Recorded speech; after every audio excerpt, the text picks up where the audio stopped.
and lay on your back. Raise your arms over top of your head and hold on to opposite elbows as you gaze to your nose and visualize Matsya, the fish avatar of Lord Vishnu. मुक्त पद्मासनं कृत्वा उत्तानशयनं चरेत् पूर्पराभ्यां शिरो वेष्ट्या मत्स्यासनं तु रोगः. Next up is Parasharamasana. Now, place the back side of the right hand on top of the left palm, palms facing up above your head. Keep your legs in Padmasana and gaze to your nose as you visualize your Rama in your inner space. प्रथम करे पद्मासन आछे सुधो सोवे भूपरि पाछे. In the same posture. Now, raise your knees and hips off the mat. Support your lower back with your hands as you gaze to the nose and visualize Swamiji in your inner space in Sarvangasana. अथवा क्षेत्र संक्षेपात् सर्वांगासनम् उत्तमं यत्कृत्वा योगनिपुनो विद्याभिः पंडितो यथा. Next up is Vrishchikasana. As you lay on your back,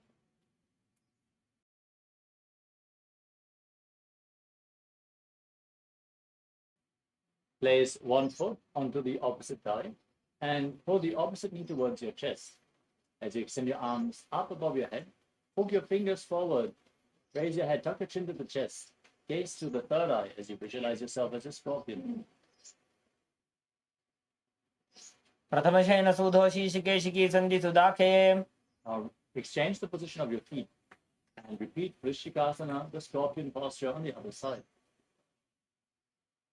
प्रथमशयन सुधो शीशिकेशिकी सन्धि सुदाखे. The next asana is Vrishabhadakshipasana. Now interlock your fingers behind your neck, lay flat, and then lift your legs off the mat and alternate pulling one knee in towards the chest, back and forth, as you visualize Swamiji in your inner space and breathe calmly through your nose in Sahasra Kumbhaka. उत्तानं शयनं कृत्वा अङ्गुलिभिः कन्दरां बद्ध्वा कूर्परो मिलित्वा नितम्बेन भूमिं स्पृष्ट्वा. Next up is Marottanasana. As you lay on your back with your hands flat on the ground next to your hips, lift your knees one by one and touch your knees to your ears as you visualize Swamiji in your inner space. श्वोत्तानवत् संस्थितिः कृत्वा जानुद्वयं पर्यायेन कर्णयोः संस्पृश्य. Next up is Udukasana. Laying on your back. Now place your feet flat on the ground and then stand up and lay back down again and again as you visualize yourself as a wolf. उत्तानशयनं कृत्वा पादतलाभ्यां भूमिं धृत्वा. Next up is Luthasana. Now lay on your back and kick your legs over and up, rolling completely over again and again, visualizing Swamiji and finally ending in a prone position on your stomach. उत्तानशयनं पादौ शिर उल्लङ्घ्य भूमौ स्थापयित्वा.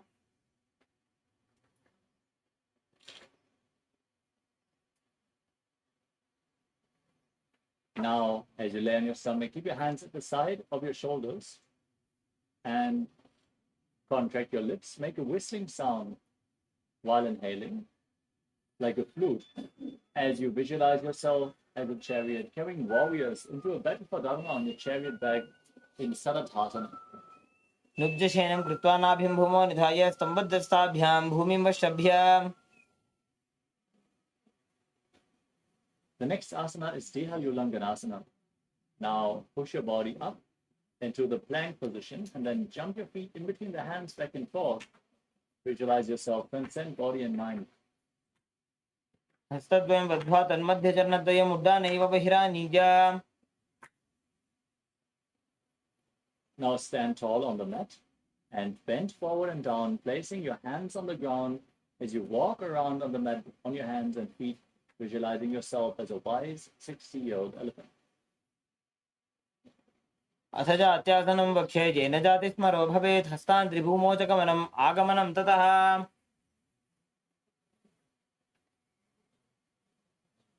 The next asana is Lolitika Karana. Now, stand in Arimandi posture. Heels together, toes pointing outwards and your knees bent. Raise your elbows and bend them so you can rotate your arms around your body. Lean back, open up your chest and move your head in all directions.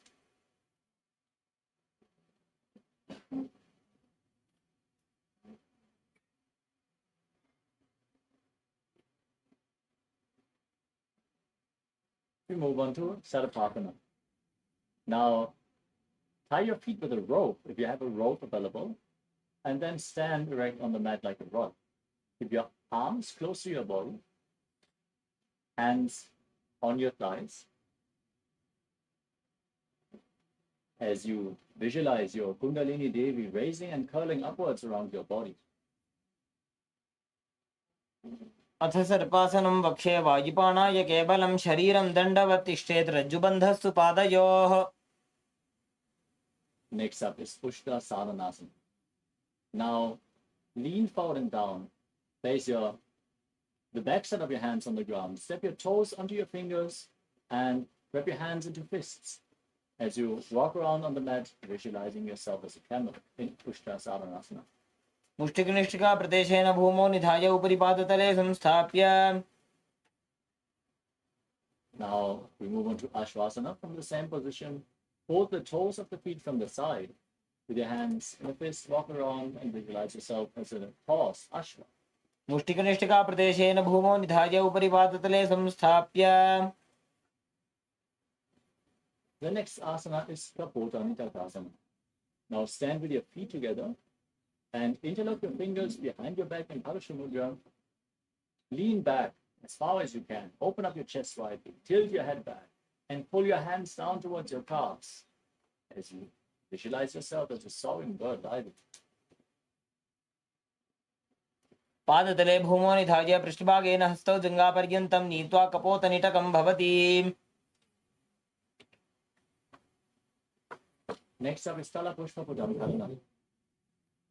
Now stand in Arimandi position. Heels together, toes pointing outwards, knees bent. Join your hands in Namaskara Mudra in front of your heart. As you bow down to one side, open up your palms and raise one heel, the respective heel off the ground. Repeat the movement again and again as you visualize yourself holding a bouquet of flowers and offering it to Paramashiv.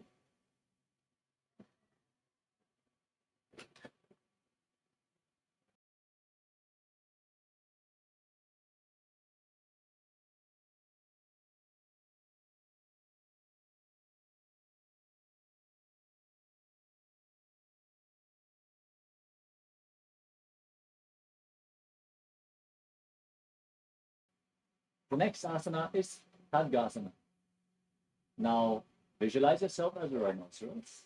Gaze to the tip of the nose, then lay down on your stomach.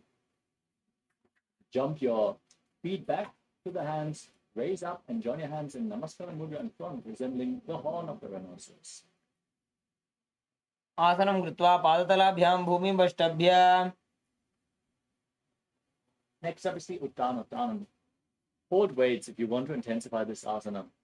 As you sit down or squat down as low as you can and stand back up again and again, gaze to the nose and visualize Swamiji in your inner space. पुनः पुनः उत्थातव्यम् अस्थितव्यम् इति उत्थानोत्थानं भवति. Now raise your arms up above your head and jump repeatedly, visualizing yourself as a mace in Musalasana. सरलं स्थित्वा ऊर्ध्वं बाहुनयेत् वारं वारम् उड्डानं कृत्वा. Next up is Utshirshakasana. Now pull the sole of one foot towards your chest as you sit down and stand back up with the opposite leg, alternating on both sides. Gaze to the nose as you visualize Swamiji in your inner space. एकैकं पादतलं कुक्षौ निधाय तिष्ठेत् शीर्षकं भवति. Next up is the Parshvajanukarana. Now keep the toes of one foot pointing to the side as you raise the opposite knee up against your chest and circle the knee with your arm, hand in the fist, placing the other hand on the inner respective thigh with the fingers pointing inwards.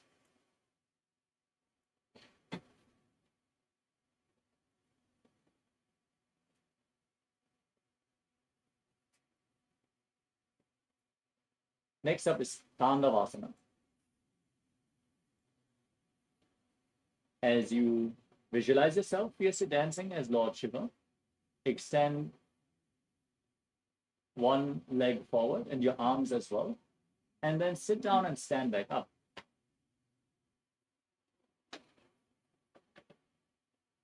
एकेन पादेन स्थातव्यं ताण्डवासनं भवति.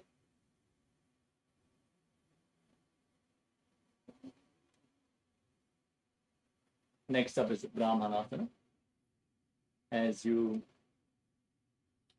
stand on the mat, raise one foot towards the inner opposite thigh and keep your hands relaxed by the side, visualizing Lord Brahma blessing you from within. ब्राह्मणासनमावक्षे यत्कृत्वा ब्राह्मणो भवेत्.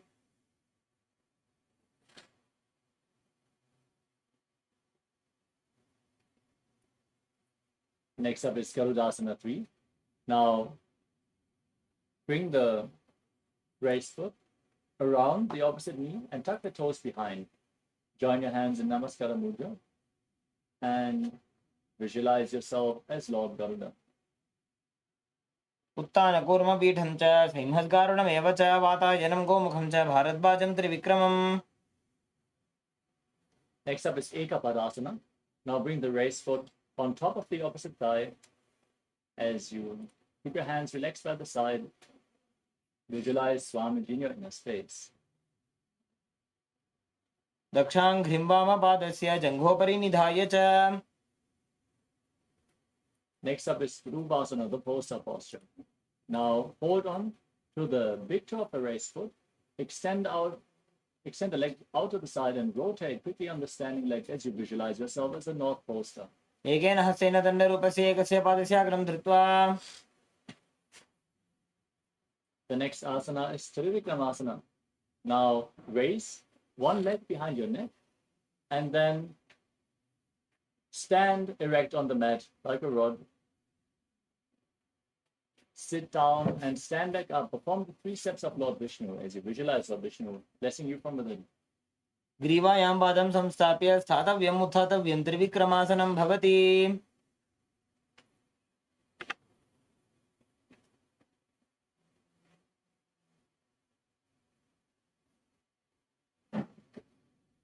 Next up is the Parshva on the other side. Lift the other knee up and circle it with your arm, with a hand in a fist, keeping the opposite hand on the inner respective thigh.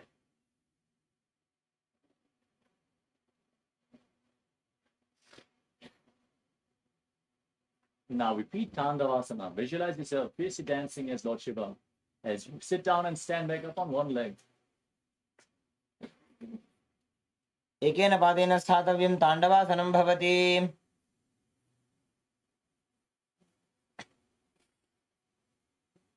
Now repeat Brahmanasana on the other side. Raise the opposite leg towards the inner thigh. Keep the hands relaxed by the side. Visualize Lord Brahma blessing you from within.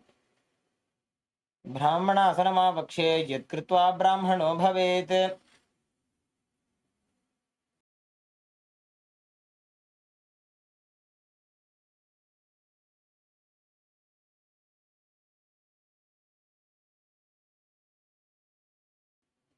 Now repeat Garudasana 3 on the other side. Bring the raised foot over and around the opposite knee. Tuck the toes behind. Bring the respective arm below the opposite arm and join your hands in Namaskara Mudra, visualizing yourself as Lord Garuda. उत्तानकूर्मपीठं च सिंहस्गारुणमेव च वातायनं गोमुखं च भारद्वाजं त्रिविक्रमम्. Now repeat Ekapadasana. Raise the foot onto the opposite thigh. Keep your hands down by the knees as you visualize Swamiji in your inner space. दक्षाङ्घ्रिं वामपादस्य जङ्घोपरि निधाय च. Now repeat Dhuruvasana, the poster posture. Hold onto the big toe, extend the leg out to the side and rotate quickly as you visualize yourself as the North Poster. एकेन हस्तेन दण्डरूपस्य एकस्य पादस्य अग्रं धृत्वा.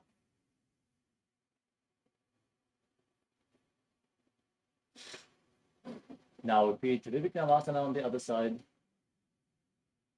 Now raise the leg behind your neck Sit down and stand back up. Perform the 3 steps of Lord Vishnu. ग्रीवायां पादं संस्थाप्य स्थातव्यम् उत्थातव्यं त्रिविक्रमासनं भवति।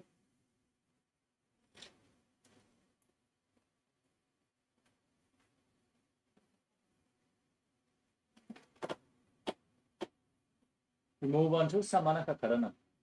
Now, keep the heels together, toes pointing slightly outwards, and your hands slightly extended away from the hips, fingers pointing one by one. Stand relaxed in this posture after this intense sequence of asanas as we get ready to enter the final 100 asanas of this sequence, starting off with Gorak Anjali Asana.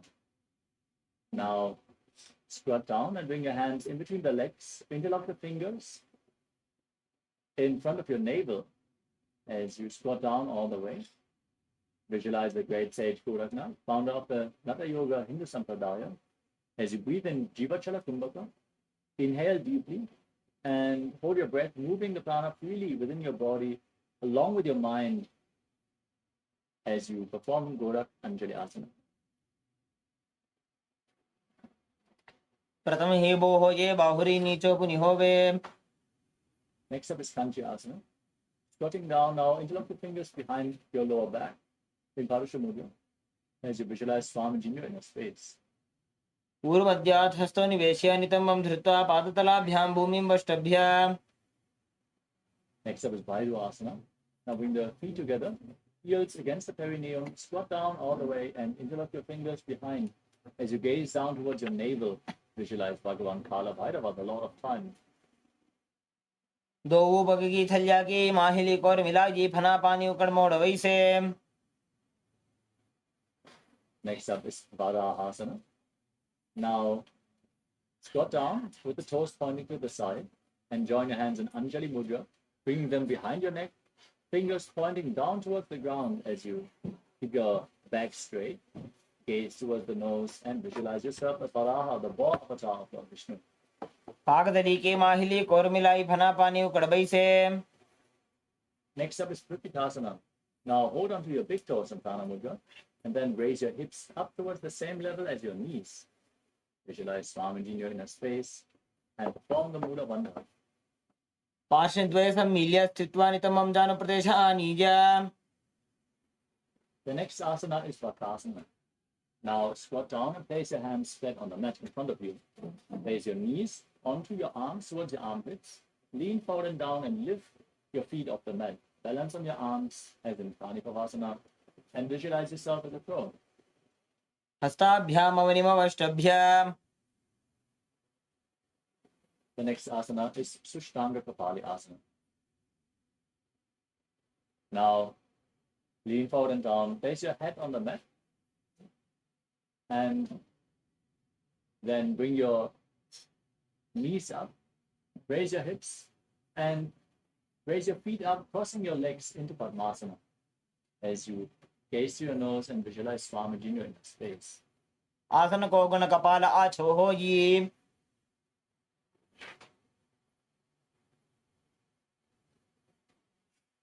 The next asana is Guptasana. Now sit in a kneeling posture with your heels outside the hips, hands on the knees, gaze to your nose. Visualize you are sitting in the secret seat with Paramashiva and Guru. Visualize Paramashiva and internally chant the Mahavakya, Om Nithyananda Paramashivoham in Guptasana. जानोर्भोरन्तरे पादौ कृत्वा पादौ च गोपयेत्। Next up is Vrikshasana too.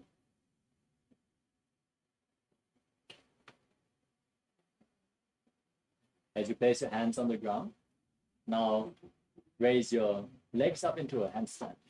You can lean against the wall or ask a partner to assist you. Everyone should perform this asana to purify all the 7 chakras as you visualize yourself as a tree with deep roots going into the ground. सप्तचक्रक्षालनाय वृक्षासन विशेषकाञ्चननेन्द्रियदादाढ्य कोणभेदान् समभ्यसेत्। Next up is Shivo Asana. Now bring your hands and feet closer together. Gaze up towards your third eye and visualize Tejas energy flowing towards your third eye. दो bug जोड़ी माही Gulf मिलाए। Gently lower your body down. Bring your hands flat on the ground, shoulder width apart. and lower your body down and push it back up again and again as you visualize yourself as a fish in Matsyasana too. Nujjam shenam kurparo parshvabhagaya murtakrutya. Now lay down flat on your stomach with the toes pointing back, hands on the hips, and lift your chest from left to right as you visualize and move your body like a snake in Sarvasana 2, breathing calmly through your nose. Nujjam shenam krutva hastau nitambam samsthapya padudikhi. Now bring your elbows on the ground in front of you and rest your chin on your hands as you keep your hands in Padma Mudra, the Lotus Mudra.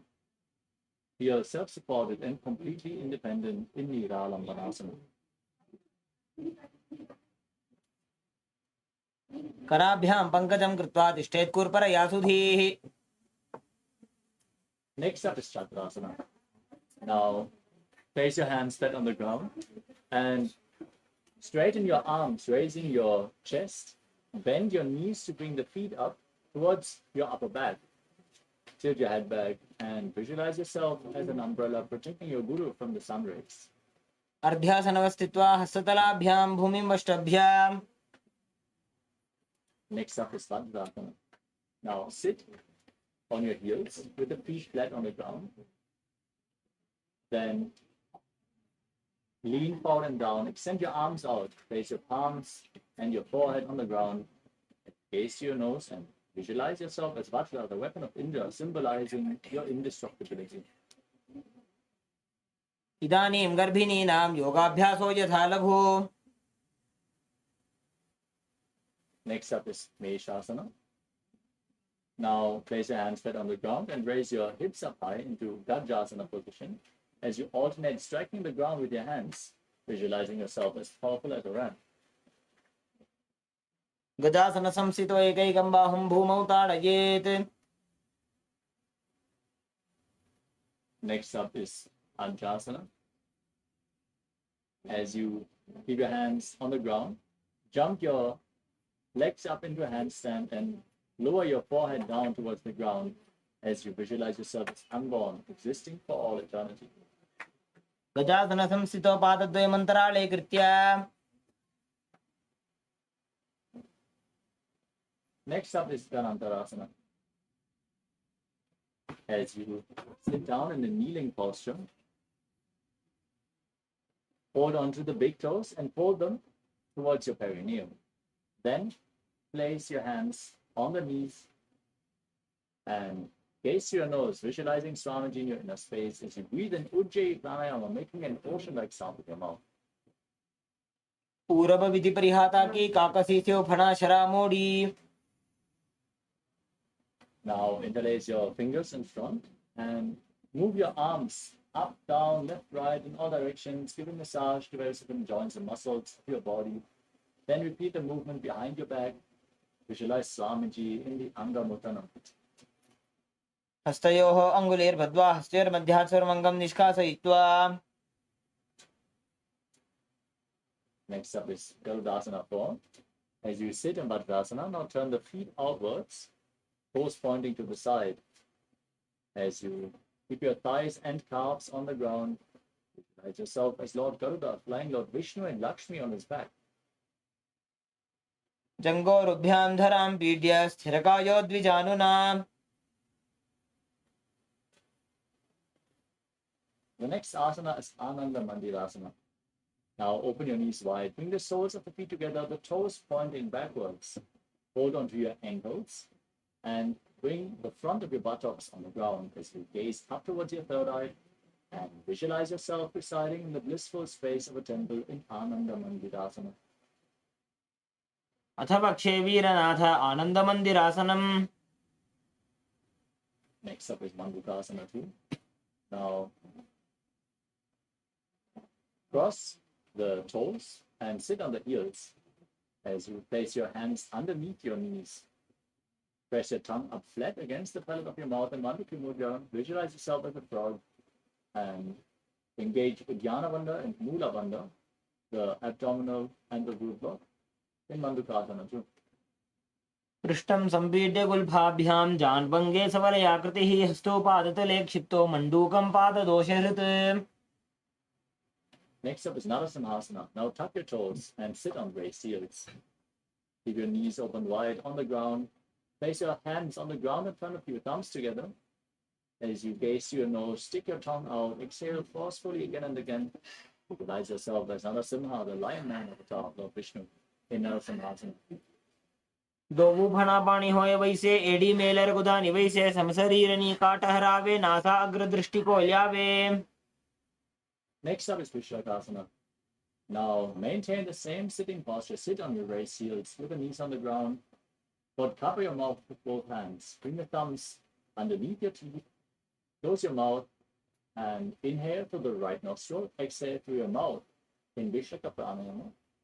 As you gaze to your nose and visualize yourself as Devi, victorious over all your fears. दो पगा की AD जोई घोड़ा फणो वाण पुनि होई. Now bring the soles of the feet together and the top of the feet flat on the mat. Sit on your heels as you raise your elbows and bend them to bring your fingers towards your armpits. Imitate as if you are a monkey switching itself. Gaze up and visualize yourself as a playful monkey in Makarasana.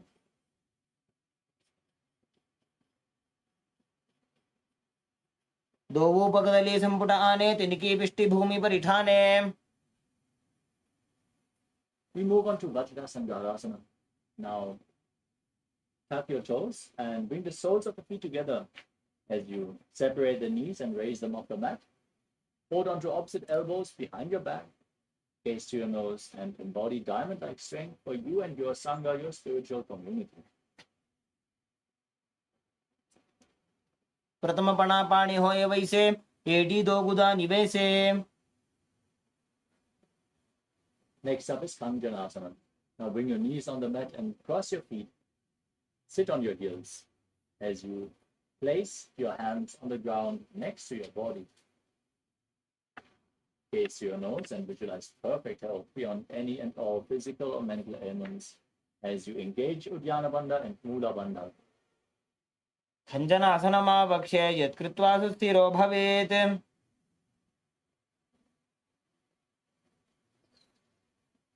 Next up is Kurmasana. Keep your feet in the same position, but place your hands on top of the knees.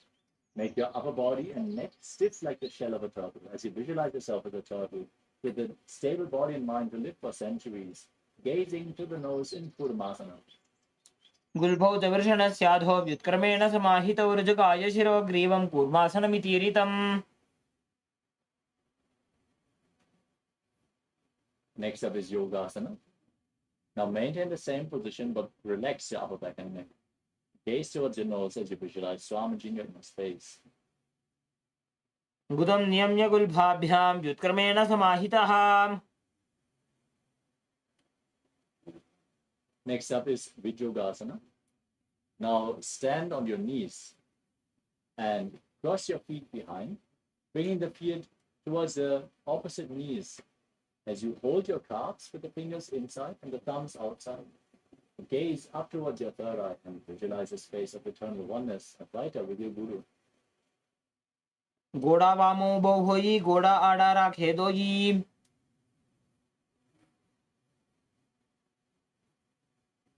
Next up is Pushrasana 2. Standing on the knees with the feet flat. Hold onto your heels and push your hips forward. Tilt your head back as you visualize yourself as a camel in Pushrasana 2. मेरुदंड ग्रंथि दाढ्य संविवादै शुप्पुमान् कपोतोष्ट्रासनाभ्यासं कुर्यान्वित हिताशनः.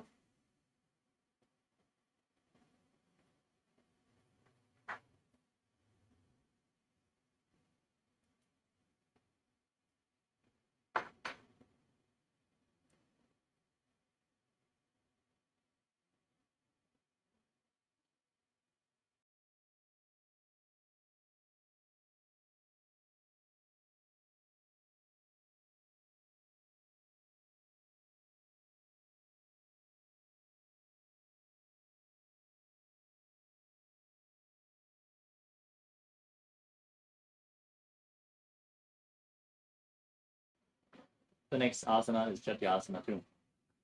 Now, as you hold on to your the soles of your feet, lean back, place your elbows down on the ground behind you, and then the back of your head as well, as you gaze to your nose and visualize yourself as a lotus blooming.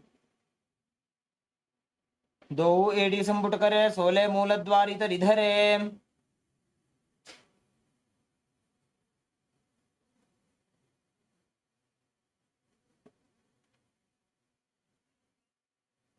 Next up is Vidatasana. As you hold onto the feet, lean back and place your back on the mat. Again and again, raising up and laying back down. As you gaze to your nose, visualize the healing and liberation of all causes, subtle forms of your body. जंगा पृष्ठभूमो निधाय जंगोदरयोः ऊरुनि संस्थाप्य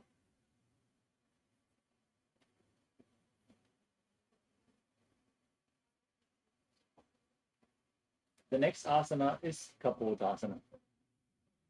As you hold on to the soles of your feet, bring your arms over top of your shoulders, lean back, and bring your head in between the feet if you can, as you visualize yourself as a beautiful dog. मेरुदंड ग्रंथि दाढ़्य संपिबादयि शुपुमान.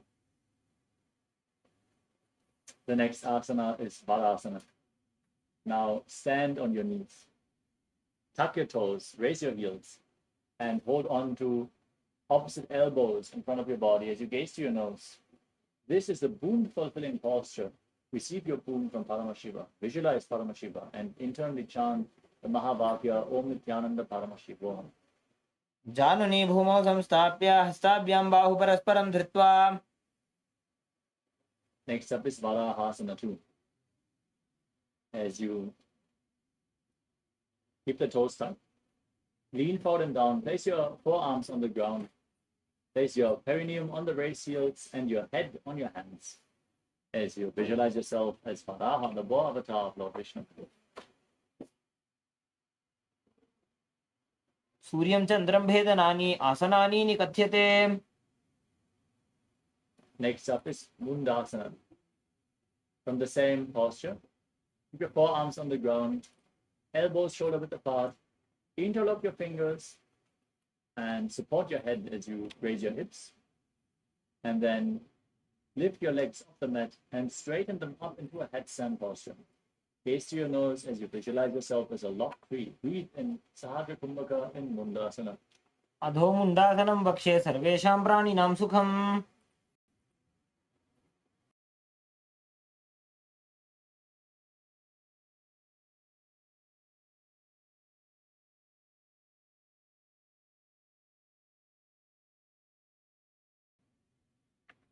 The next asana is Antasana. As you come to a kneeling posture, now lean forward and down. Place your head in between the knees and hold onto your head with your hands, placing the elbows outside the knees. Gaze to your nose as you inhale through your nose in Sahadra Kumbhaka and exhale through your mouth in this asana.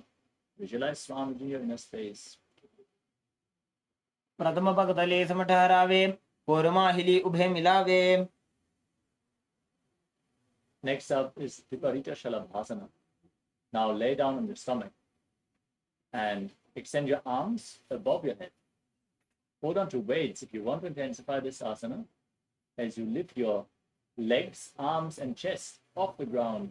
Intensely engage your lower back as you visualize yourself as a lotus. छलभासन भेदाश्च नटभेरुण्ड नामके गण्ड भेरुण्ड सहिते शीर्षदण्डासनं तथा. Next up is Kapalasana, the skull posture. Now place your forehead on the ground and keep your arms flat next to your body as you lift your feet off the mat. Visualize the skull representing the mind with purified thoughts and the strong will to attain enlightenment. कपालं भूमौ निधाय ऊर्ध्वं पादौ नयेत्. Next up is Akasha Kapotasana. With your arms flat, now push your hips and legs up. Bend your legs and place your feet on the ground in front of your face if you can, as you visualize yourself as a free and open dove. उष्ट्रासने स्थित्वा चरणौ भूमेरुत्थाप्य मस्तकोपरि नीत्वा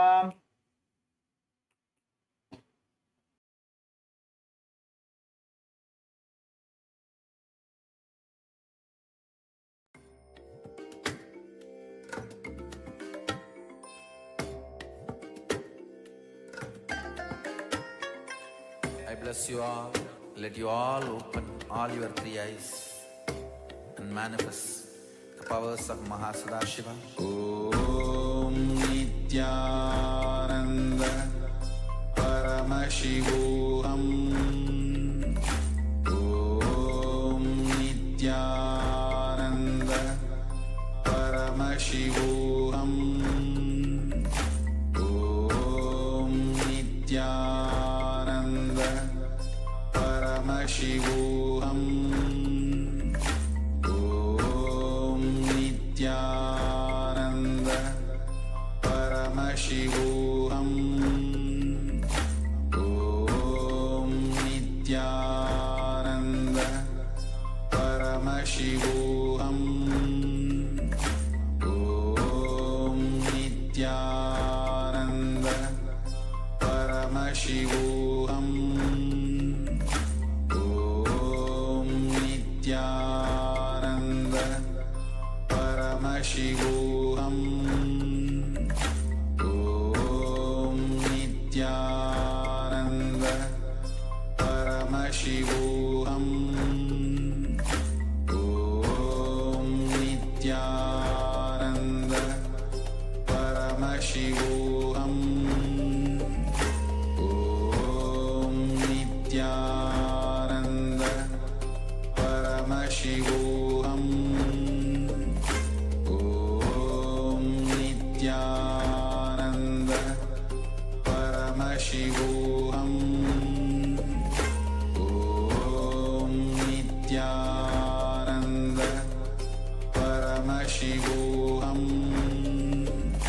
Om Nithyananda Paramashivoham. Om Nithyananda Paramashivoham. Om Nithyananda Paramashivoham. Om Nithyananda Paramashivoham. Om Nithyananda. Yes, now we move to the next asana, Akasha Kapotasana. Now, in this seated position on your, we move to the next asana, Chatakasana.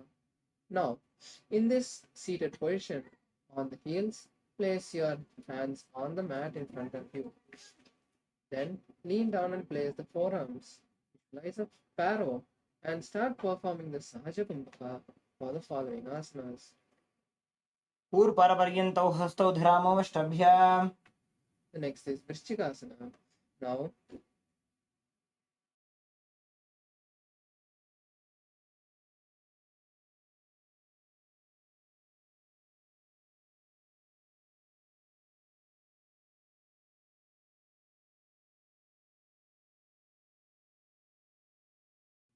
Now, in Vrishchikasana, now place your forearms on the mat and kick your legs up. As you kick your legs up, try to slowly bend it and place on your head. Visualize a scorpion. विच्छेव पुच्छप्रतिमाङ्ग्रिपार्श्वे धृत्वा स्वशीर्षे चिबुकं विधार्यकौ. The next is Vrishasana. Come to a seated position on one heel, keeping the other heel outside of the hip. Visualize a bull and place the hands by the knees. Start performing the Antaranga Kumbhaka, which is forceful inhalations. याम्य गुल्भे पादमूले वामभागे पदेतरम्. The next asana is Lolasana. Now sit on both the heels and place the hands flat on the mat. Then, with the strength of the core, lift the legs off the mat and balance on the hands. Visualize Swamiji and inhale intensely in Antaranga Kumbhaka. लोलासनं सदा कुर्यात् वायुलोलापघातनात्. The next is Vrishasana again on the opposite side. Now sit on the opposite heel and keep the other heel outside of the hip. Visualize a bull. यामि गुल्फे पादमूले वामभागे पदेतरम्. The next asana is Balagunasana. Now sit on one heel with the toes tucked and place the other foot flat on the ground. Then keep the hands on the respective knees and visualize the great Siddha Balaguna. आसन कोगुण जल विकार जाई. The next is Grahasana. Stand tall with the feet slightly apart, then lean down and insert the hand between the legs and then wrap the thighs and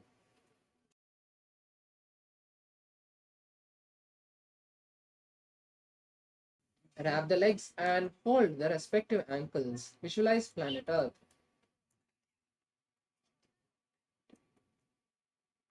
पादतले भूमौ संस्थाप्य. The next is Balagunasana again on the opposite leg. Now sit on the opposite heel and keep the other foot flat. Keep the hands on respective knees, visualizing the great Siddha Balaguna. आसन कोगुण जल विकार जाई. The next is Utkatasana.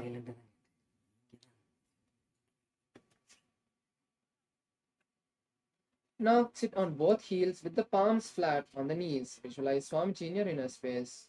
विजास् पिजोस्ति यत ऊर्वजानो यत्रासने पादतलद्वयोपरि. The next is Vajrasangarasana. Now open the legs apart, keeping the soles of the feet together. Cross your hands behind the back, holding opposite elbows. Visualize Swamiji. प्रथम बना पाणी होय जैसे दो एड़ी गुदानी वैसे. The next is Anilasana. Now bring the soles of the feet together flat on the mat and keep the knees by the chest. Then insert the hands underneath the respective soles with the palms down. Visualize you have the ability of a breatharian. दो हाथ भूमि पर उठाने कहुनी जाड़ी नाभि लगाने. The next is Padukasana. Stand tall and bend, keeping your hands underneath the respective foot. From the front, walk back and forth in the mat, visualizing varying padukas. हस्ततलयोः पादतले कृत्वा तिष्ठेत् गच्छेत् पादुकासनं भवति. The next is Kukudodana. Now place your hands on the mat, slightly apart. Kick the legs again and again, and let them fall down. Visualize the rooster. हस्ततले भूमौ कृत्वा पादतले च ऊर्ध्वमुद्दानं कृत्वा. The next is Viparita Nrittasana. Now stand. Place your hands on the mat, slightly apart, and kick the legs up and dance in the handstand position. Visualize yourself free of all patterns. हस्ततलाभ्यां भूमिं वष्टभ्य ऊर्ध्वपादाग्रे कुर्वन्. Relax. Now we move to the next asana, Kunjarasana. Now standing tall.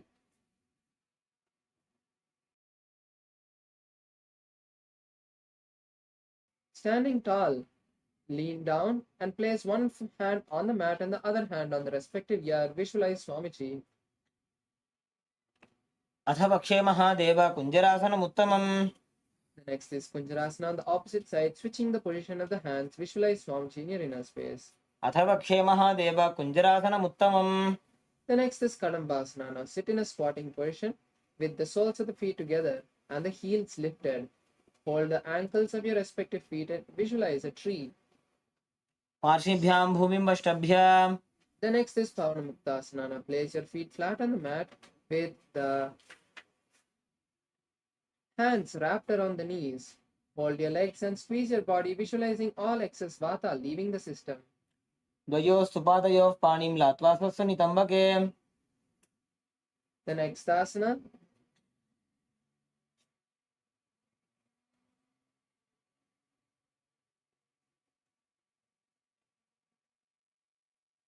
is Chakorasana. Now place one leg behind your head and keep the hands by the side of your body. Then lift the whole body off the mat and visualize a powerful source of energy.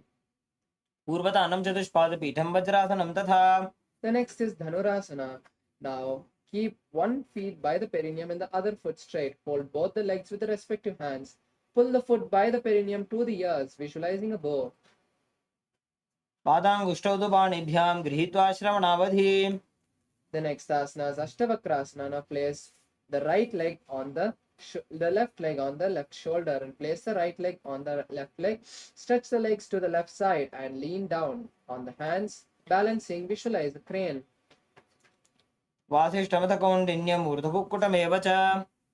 The next is Pranasana. Now place the left leg on the right thigh and then place the right leg on the right shoulder. Keep the left hand on the left knee and visualize you are having the ability of a breatharian. एतत् प्रभेदं वक्ष्यामि करोति यस्य चामरः. The next asana is Paramashivoham. Now place the left leg by the root of the right thigh and the right leg by the left knee. Keep the hands outside of the right leg and wrapping your body from the behind. Hold the hands behind the back. Visualize the great sage Matsyendranath. पार्श्वाभ्यां धृतते यासु पार्श्वमत्स्येन्द्रम् उत्तमम्. Now we perform Chakorasana on the opposite side. Now place the opposite leg behind your neck. Keep the hands by the side of your body and lift the entire body off the mat. Visualize a powerful source of energy and gaze to the third eye. पूर्वदानं चतुष्पादपीठं वज्रासनं तथा. The next is Dhanurasana 3. Now keep one foot by the perineum and the other foot straight. Hold both the legs and pull the leg by the perineum to the ears, visualizing a bow. पादाङ्गुष्ठौ तु पाणिभ्यां गृहीत्वा श्रवणावधिम्. The next is Ashtavakrasana. Now place the right leg on the right shoulder and the left leg on the right leg. Then stretch the legs to the right side and lean down onto the hands. Visualize a flying crane.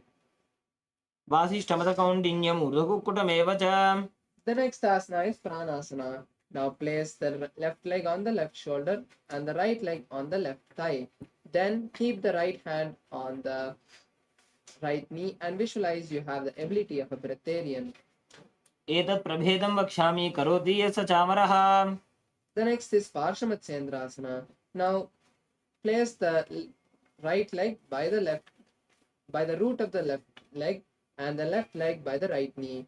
Turn outside of the left leg and insert the hand underneath the left leg. Wrap the body from the back and visualize Matsyendranath. पार्श्वाभ्यां धृतते यास्तु पार्श्वमत्स्येन्द्रम् उत्तमम्.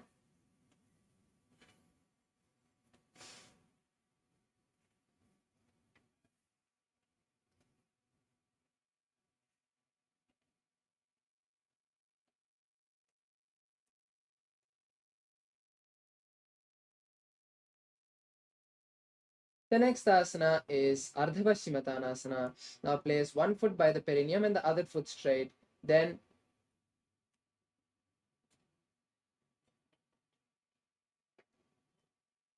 lean forward and hold the stretched leg with both the hands and place your forehead on the stretched knee. Visualize Swamiji. Start performing the Jiva Chalakumbhaka.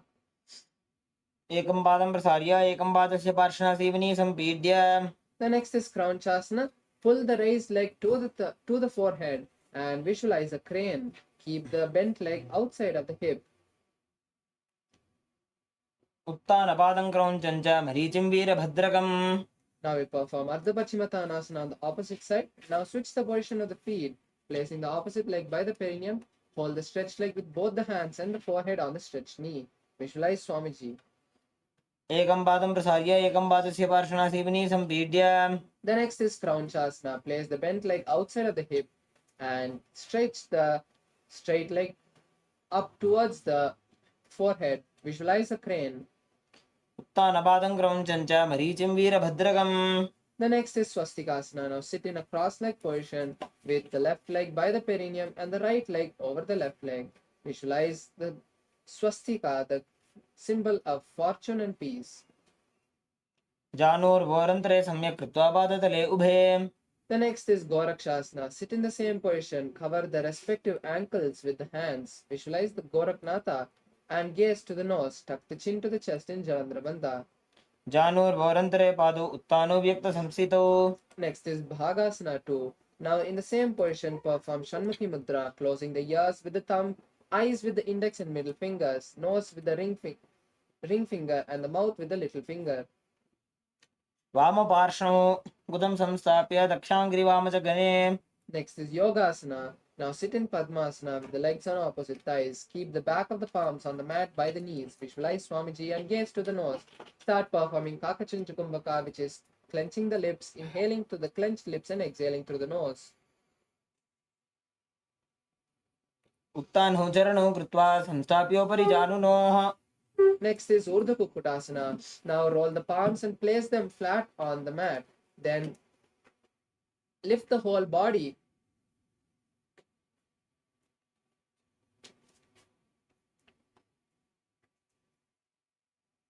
Lift the entire body off the mat, visualizing a rooster.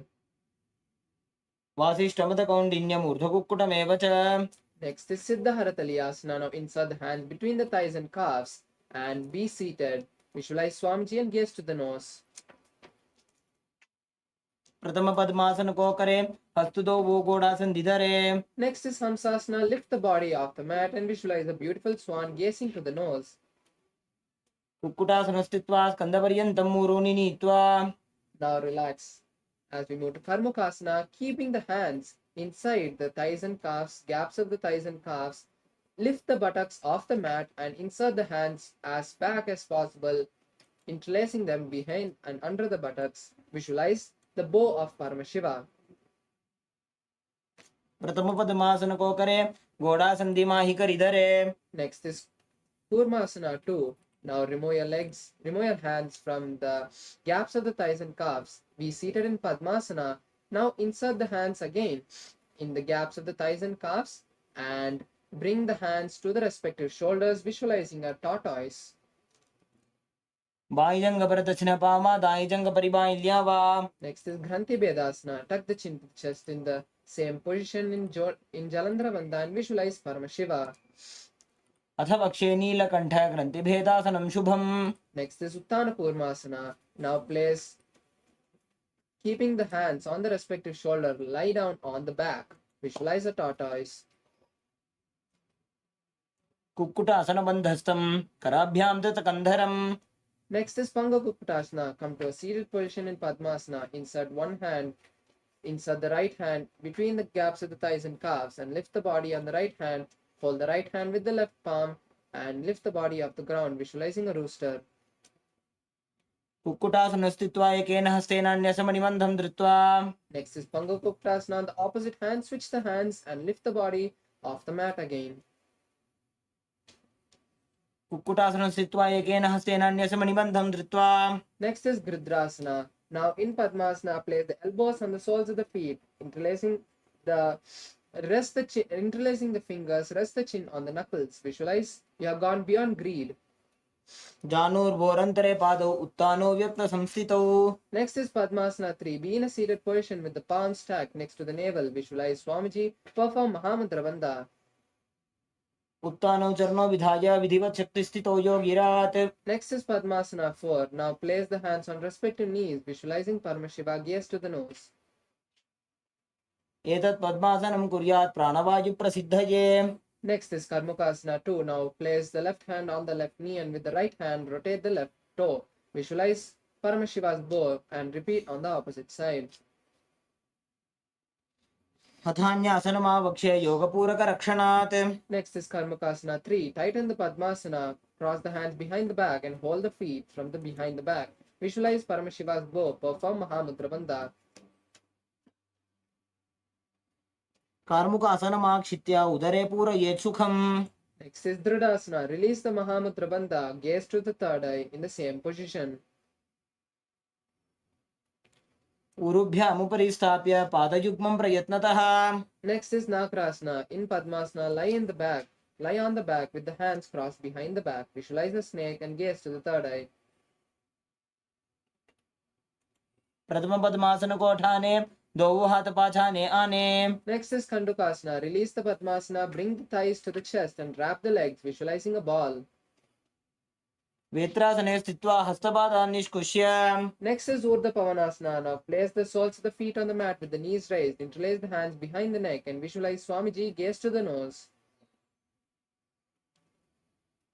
प्रथमे सूधो सैनकरावे गोड़ा उभा राशि मिलावे. Next is Markatpidasana. Now place the hands underneath the soles of the feet and lift the hips up. Visualize a powerful alpha ape.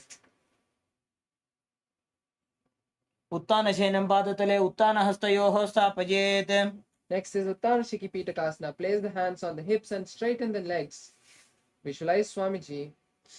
जङ्घोरुबलहीनश्चेत् उत्तानशिखिपीठकम्. Next is Narakasana. Kick the legs up, making them vertical, and place the hands on the mat. Visualize traveling through Naraka blissfully. ग्रीवाकण्ठेन भूमिं विष्टम्भ पादाग्रद्वयमूर्धमुन्नयेत्. Next is Triandakasana. Place the hands on the hips and angle the legs as forward as possible. Visualize a boat. नौकावत् स्थित्वात् ऊर्ध्वं पादाग्रद्वयं नयेत्. The next is Dvajasana. Come back to a vertical position and keep the hands on the mat again. Visualize the flying flag of Kailasa. त्रियन्नौकावत् ग्रीवापृष्ठकोर्परैः भूमिं वष्टभ्य. Now relax completely in Vritasana. Lie down on the back with the hands by the side of the body, completely unclutched. Visualizing Swamiji. उत्तानं शववद् भूमौ शयनं तु शवासनम्.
I bless you all.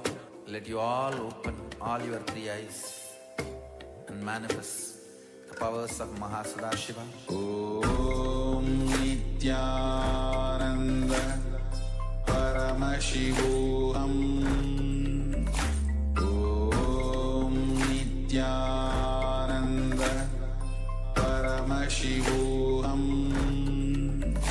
Om Nithyananda Paramashivoham.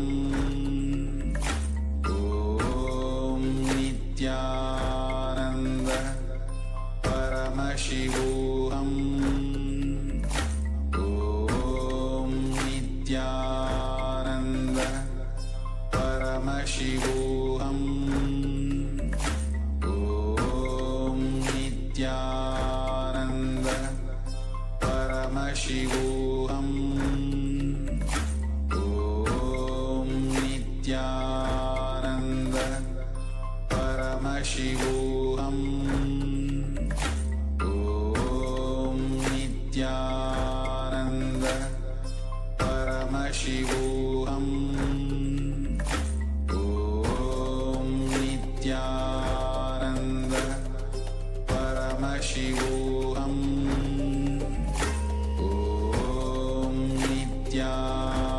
Om Nithyananda Paramashivoham. Om Nithyananda Paramashivoham. Om Nithyananda Paramashivoham.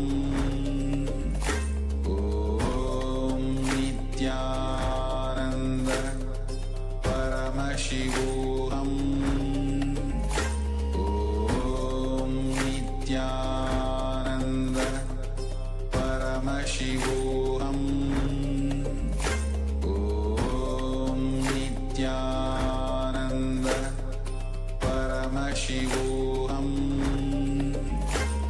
Om Nithyananda Paramashivoham. Om Nithyananda Paramashivoham. Om Nithyananda Paramashivoham. Om Nithyananda Paramashivoham. Om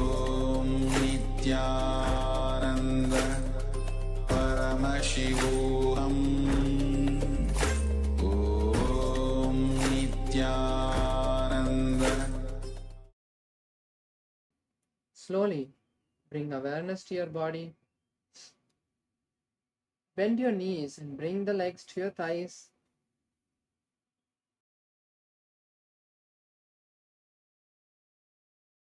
Wrap your legs and rock from side to side. And now come to a comfortable seated position. We have now beautifully completed the Dvitiya Vinyasa Krama, the beautiful 308 asana sequence. And now we'll be moving into the power manifestation session. So with this, let's all sit straight with our head, neck and spine in a straight line. Bring your hands together in front of your heart center. Close your eyes, visualize Swamiji. Let's chant the Purna Mantra. Om Purnamada Purnamidam Purnat Purnamudachyate Purnasya Purnamadaya Purnameva Vashishyate Om Shanti Shanti Shanti Hari Om Tat Sat Sarvam Bhagavat Shri Nithyananda Paramashiva Paduka Paramastu Om Nithyanandam. Thank you all. Nithyanandam.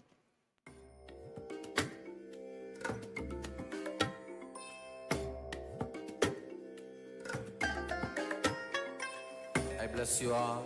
Let you all open all your three eyes and manifest the powers of Mahasadashiva. Om Nithyananda Paramashivoham. Om Nithyananda Paramashivoham. Om Nithyananda Paramashivoham. Om Nithyananda Paramashivoham. Om Nithyananda Paramashivoham. Om Nithyananda Paramashivoham. Om Nithyananda Paramashivoham. Om Nithyananda Paramashivoham. Om Nithyananda Paramashivoham. Om Nithyananda Paramashivoham. Om Nithyananda Paramashivoham. Om Nithyananda Paramashivoham. Om Nithyananda Paramashivoham. Om Nithyananda Paramashivoham. Om Nithyananda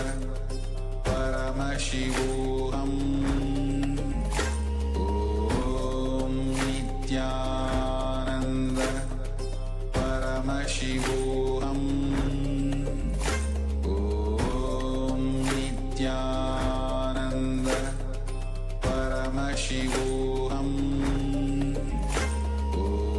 Om Nithyananda Paramashivoham.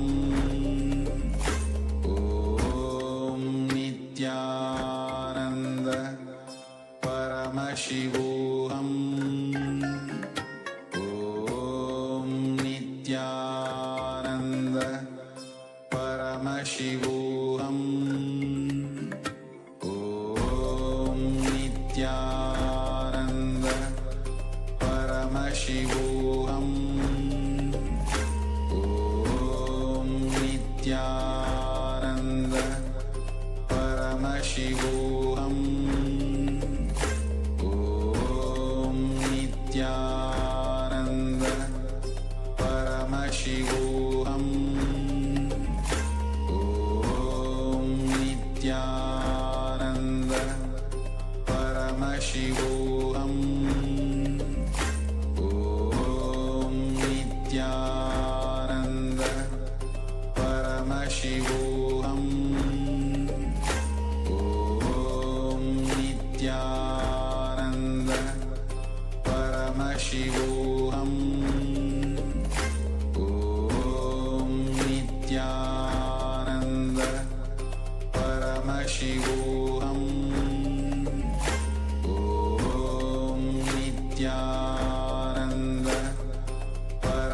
Paramashivoham Om Nithyananda Paramashivoham Om Nithyananda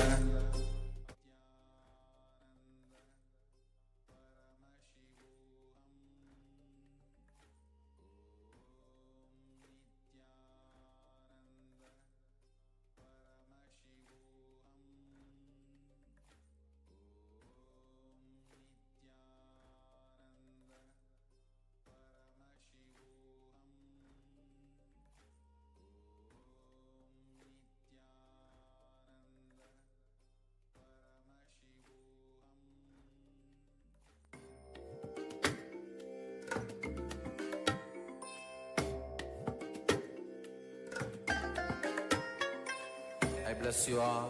Let you all open all your three eyes and manifest the powers of Mahasadashiva. Om Nithyananda Paramashivoham Om Nithyananda Paramashivoham Om Nithyananda Paramashivoham Om Nithyananda Paramashivoham Om Nithyananda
Paramashivoham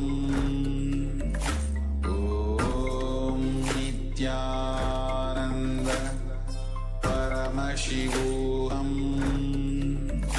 Om Nithyananda Paramashivoham Om Nithyananda Paramashivoham Om Nithyananda Paramashivoham Om Nithyananda Paramashivoham. Yes, sorry for the technical glitch. Now let's continue with the Shastra Pramana. The Shastra Pramana for the power of third eye reading comes from the Vijnana Bhairava Tantra, Sutra 34. Now I'll be chanting this beautiful verse from the Vijnana Bhairava Tantra. Kapalantarmanonyasa Tishtan Milita Lochanaha Kramena Manaso Dadyat Lakshayet Lakshyamuttamam. The beautiful translation for this verse goes as, by fixing the mind on the crown, within the crown center, and sitting stably with the body in completion, in the complete state of oneness, in that state of stability of the mind and the inner space, through the power of the third eye, one directly sees the ultimate goal, Lakshyam, and has the sight beyond the eyes. If we see this beautiful verse, the technique that Paramashiva gives us here is directly given. The first step Paramashiva tells us is that we need to place our focus, our awareness on the crown center, which is the Sahasrara, where the Guru is seated, meaning we need to remember our Guru. And then, when we remember our Guru, we enter into that space of unflinching. And when that happens, we have the sight beyond the eyes, and we will be able to be in the space of oneness with Paramashiva. So now, let's enter into the first round of this power manifestation. Now let's all close your eyes. Today we'll also be seeing the colors blindfolded. So let's all close our eyes now. Sit straight with your head, neck and spine in a straight line in a comfortable position, bringing your awareness to the crown center. Intensely start chanting the Mahavakya. Om Nithyananda Paramashivoham. Om Nithyananda Paramashivoham.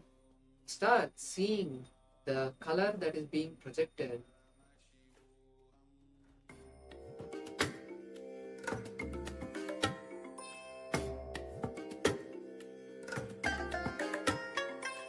I bless you all.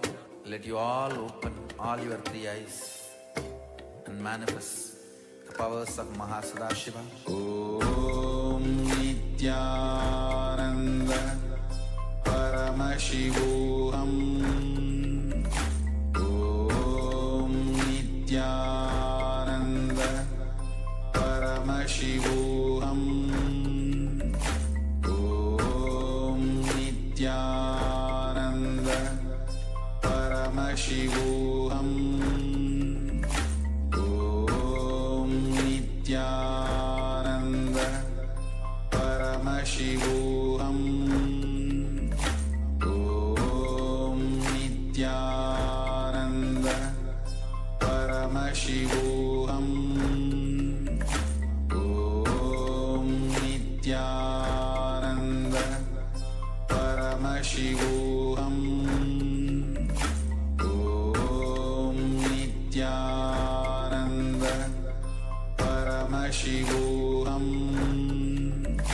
Om Nithyananda Paramashivoham.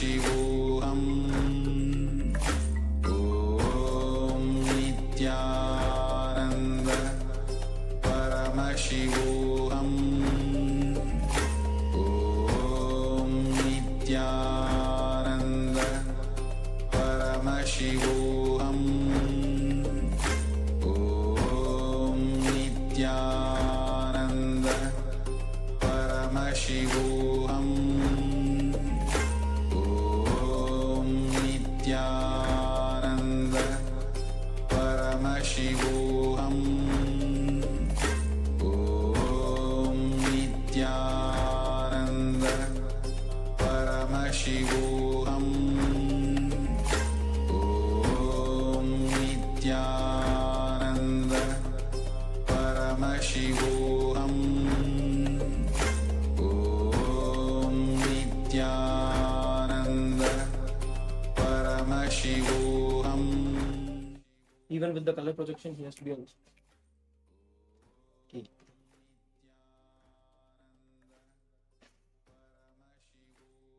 Now, let us see the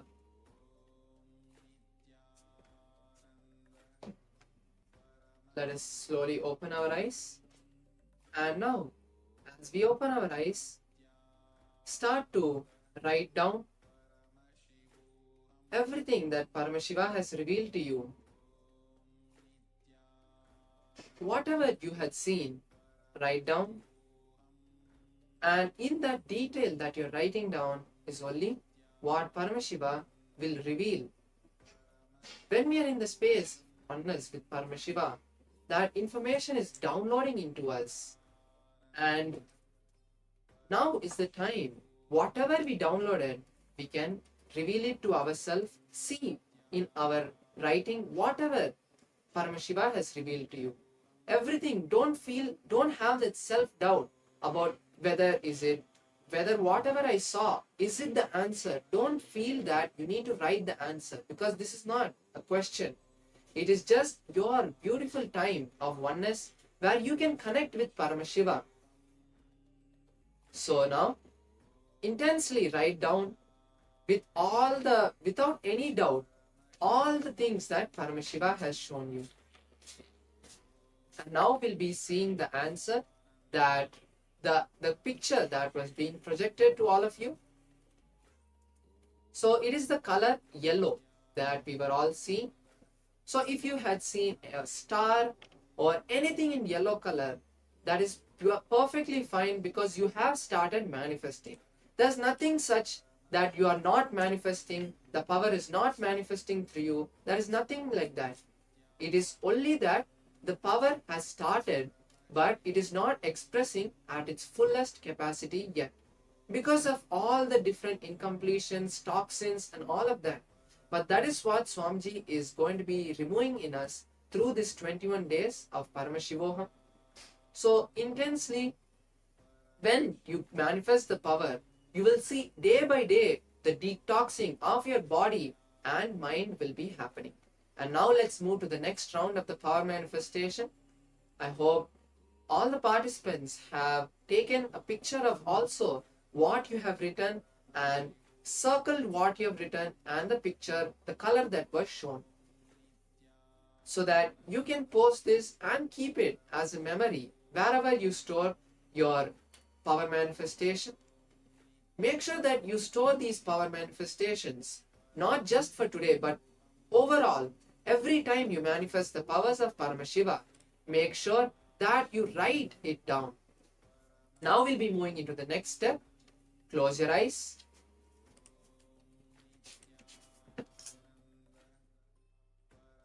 Make sure you feel the complete darkness when you close your eyes. Don't tie your eyes too tight or too loose. Let us now again connect with Paramashiva, with Swamiji, as the technique revealed. Intensely connect with Swamiji in your Sahasrara, in your crown center. Let us start chanting the Mahavakya. Om Nithyananda Paramashivoham. Om Nithyananda Paramashivoham. And now start seeing the color that Paramashiva is showing you, start seeing the image.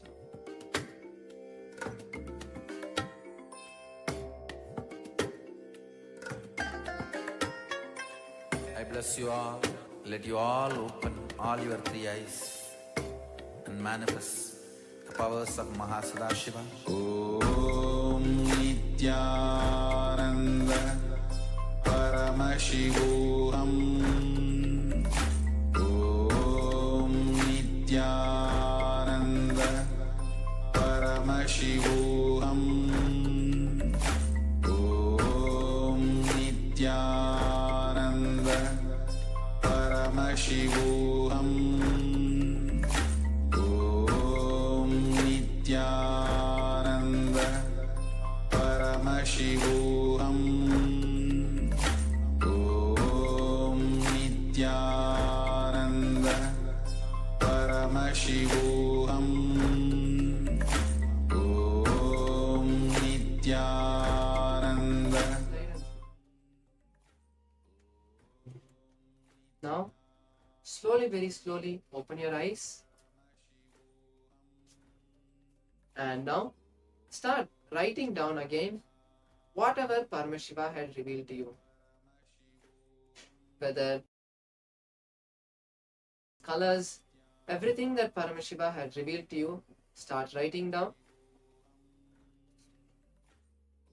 The beautiful thing of power manifestation is, throughout this session, make sure that you hold an intention that you want to manifest this power. When you hold that intention, you will see more than just manifesting the power. The intention, when you hold that intention to manifest and perform the power manifestation, you will easily be able to see the difference, where you will be able to connect with Paramashiva more, because it is always the decision that we take that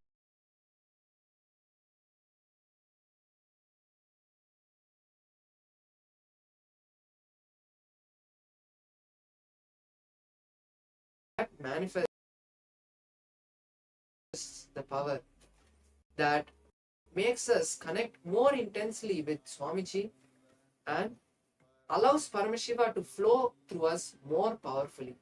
And now we'll be seeing the answer, the color that was being projected to all of you, and it is the beautiful color purple.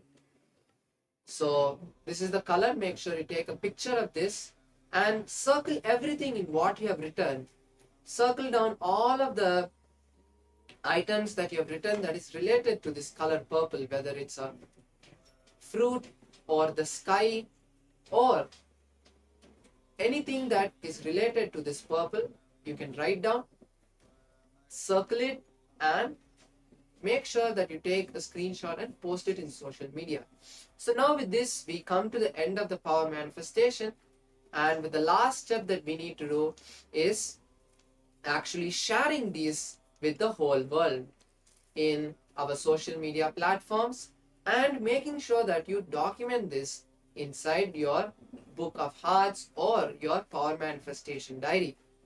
So with this, I'd like to thank all the participants for your participation, and let's all thank Swamiji now for giving us this beautiful opportunity to manifest the powers of Paramashiva. So with this, we'll be now moving to the next sessions, where the next Acharyas will be helping us and taking us deeper to understand more powerful cognitions, prepare ourselves for the beautiful darshan that we'll be receiving. Thank you. Nithyanandam.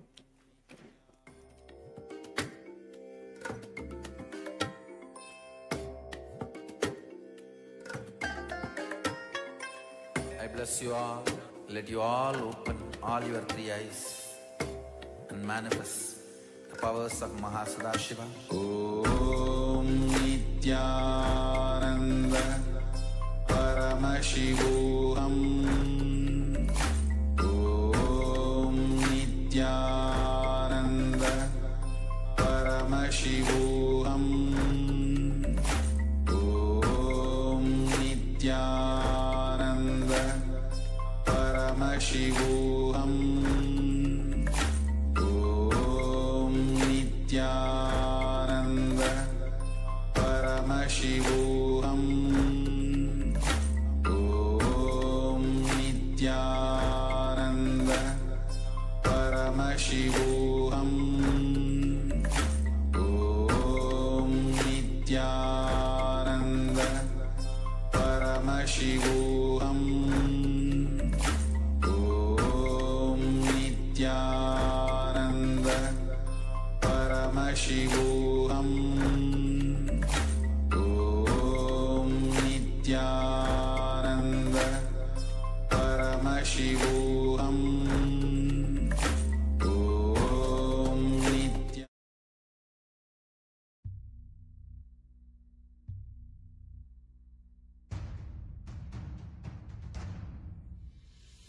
Sit as Paramashiva. Inhale and exhale deeply with 25 heads and 75 eyes and 50 hands. Visualize, meditate, connect with him. He is a living, alive being. Drop your form into his form and dissolve.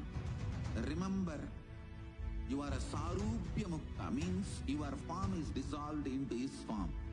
All my disciples, now I am initiating Salokya Mukti, Samipya Mukti, Sarupya Mukti, Sayujya Mukti. Om Nithyananda Paramashivoham. Om Nithyananda Paramashivoham. Om Nithyananda Paramashivoham. Om Nithyananda Paramashivoham. Om Nithyananda Paramashivoham. Om Nithyananda Paramashivoham. Om Nithyananda Paramashivoham. Om Nithyananda Paramashivoham.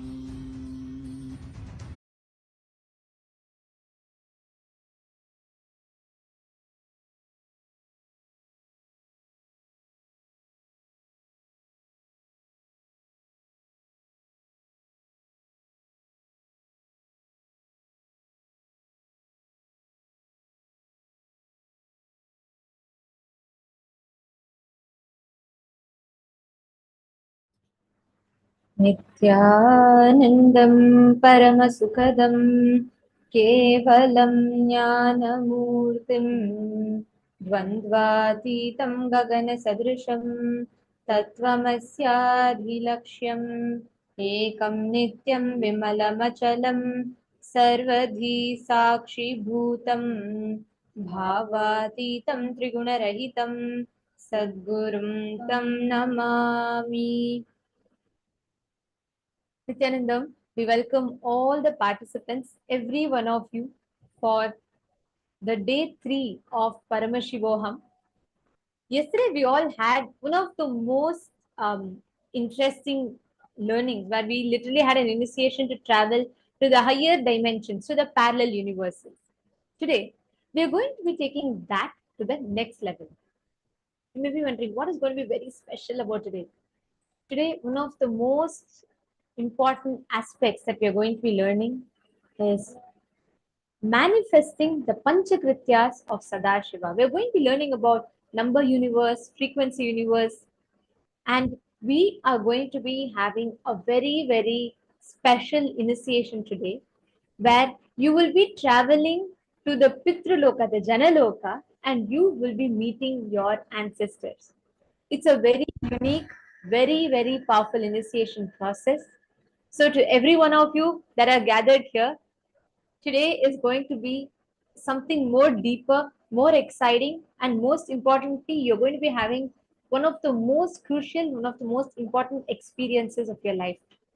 So do not miss, please be here, and we welcome every one of you that have joined with us from various different parts of the globe. Each of you have taken your 16 hours of a day to be here, committing your time towards your journey of Paramashivoham. So to all of you that are here, we have a request. Since you have made that step, you've already taken that step, you've given that commitment to yourself, and you're sincerely sitting here wanting to experience, wanting to receive the gifts from Swamiji, and Swamiji is here out of his extreme compassion and love, gifting us these amazing sciences. So make sure you're giving your fullest to receiving these gifts. You are here, you have committed your time. So make sure you're not letting any small distractions take you away from this experience. Like, make sure you're taking your time off completely, where there are no distractions, you're not having social media, you're not trying to catch up with this or that in between. Spend your time here, be in front of the camera, and we also request every one of you to post any questions that you have, any doubts that you have, or you didn't understand something, or you have an experience to share for something, or some things you would like to really understand further in depth, or some things you really want to know more, you want to understand, you want to have clarity, any such thing, please feel free to post in the chat. We are here as acharyas to facilitate, to share with you all the gifts that Swamiji has extended. And we will be more than happy to enrich all of you to add further, because Swamiji says it's always a two-way learning, because each time we talk Swamiji's principles, we understand it deeper and deeper and deeper. And that's how learning becomes experience. So we'd like to request all the participants to interact with us actively. Keep posting your understandings, clicks, questions, doubts, and let us all together learn and experience Paramashivoham. Nithyanandam Ma Prematavasi, Ma Venkateshananda, Ma Anandeshwari, Nithyanandam Ma Hedi Shlak, Ma Istak. Very nice to see all of you. Nice to see you all fresh, excited. How many of you are excited for the initiation we are going to be receiving today?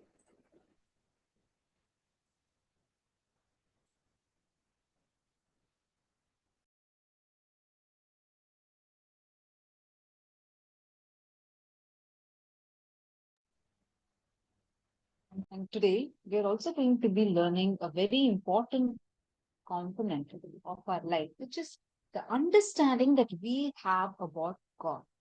See, yesterday, when we learned about the 25 states of consciousness, the Atma Tattva, where we learned about ourselves, who we are, and having deeper understanding about ourselves.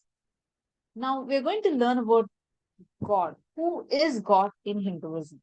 Generally, our understanding is God, generator, operator, and destroyer. But is that who Paramashiva is? What is God as per Sanatana Hindu Dharma? This is what we are going to be learning as our very first session. Today, we are going to be having the darshan of Bhagavān Sadashivamurti. And we are going to be learning about the Panchakritya. What are the 5 cosmic actions that Paramashiva as Sadashivamurti in the form of Bhagavān Sadashiva? What are these 5 cosmic actions that he does? We're going to be learning about that today. And Nithyanandam, Chandrasekharaya, and I see all the other participants in the male side as well. Nithyanandam, Muraliyaya, Amritapanandaya, and Purna Sukhanandaya, Vim Verdagalaya, Surya Kumaraya, Yogesh Goelji. I welcome every one of you. And today we are going to be entering, like Ma was just sharing, we're going to be understanding some of the most important aspects. So do not miss. And moreover, if you have anyone that recently just lost their loved ones, or that are still suffering due to a loss of their some of the near and dear ones, and they're really waiting, like, I really want to see them, I miss them deeply, invite all of them for today's program. Because in today's initiation process, we are going to be having a very, very unique experience, initiation, a once in a lifetime experience of being able to meet our ancestors. So do not miss.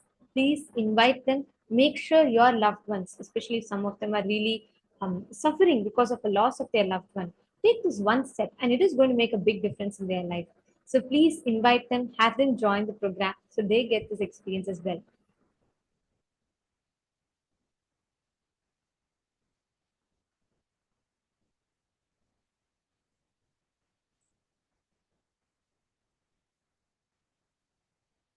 Yes, Now, let us all enter into our day. Let us all enter into the sessions. So today we're going to be understanding about who is Sadashiva. We're going to be understanding about the secret that Sadashiva represents, the Sadashiva Rahasya. Then we will be learning about number universe and frequency universe. You may be wondering, what is number universe? What's frequency universe? You'll be understanding it. It's one of the most unique, amazing revelations. Like Swamiji revealed that if someone does a study on this, and if they do a PhD on this revelation, they will literally win a Nobel Prize, because this is a unique contribution in the field of science and mathematics.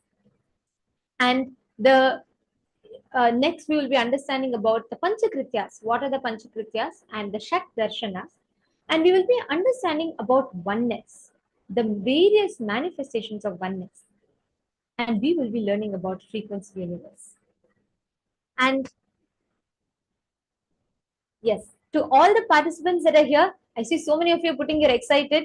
Actually, do not miss this. Okay, today's is going to be really a very, very cool initiation, because every session is a preparation for this initiation. Understand, before you go and meet your ancestors, travel to the higher universes, it's important that you first understand the principles, like what is the construct of those universes, what is the inner space that you're supposed to have, how are you supposed to prepare, what are the special exercises that you're supposed to do. All of that we will be learning in the preparation sessions.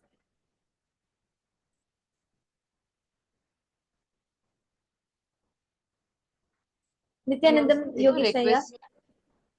All the participants that are here with us. We also request each of you to share with us, how was your experience of yesterday? How did you enjoy? How did you experience yesterday's initiation? And who all had practiced the power manifestation after that? How many of you did the power manifestation practice? Please take a moment and please post it in the chat.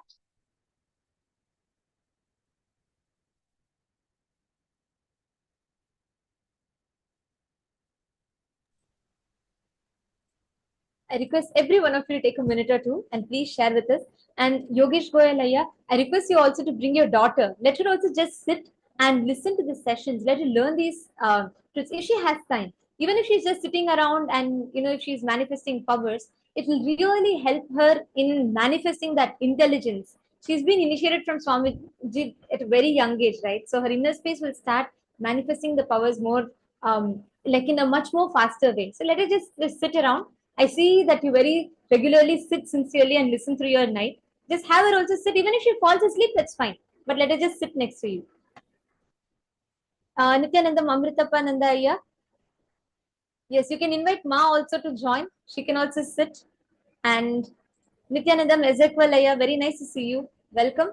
How was the experience? Did you all manifest powers yesterday? How was the experience of yesterday's initiation for all of you?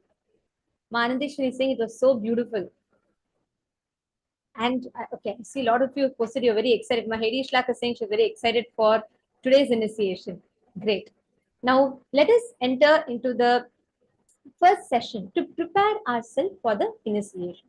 Today we're all going to be receiving the darshan of Sadashiva Murti. Who is Sadashiva? What is the principle that Sadashiva represents? And what are we going to be initiated? What inner space will we manifest when we connect to Sadashiva Murti? Let us have an introduction to Bhagavān Sadashiva Murti now.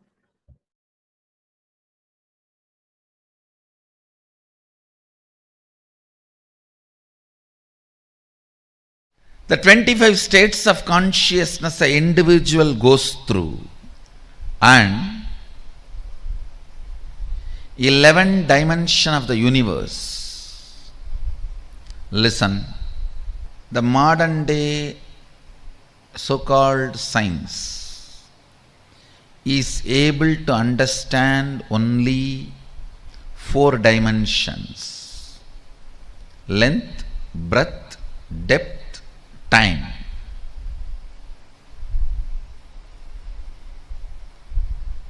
But the ancient science, the Sanatana Hindu Dharma, elaborately describes the 11 dimensions and the beings exist in the 11 dimensions. length, breadth, depth, time and space.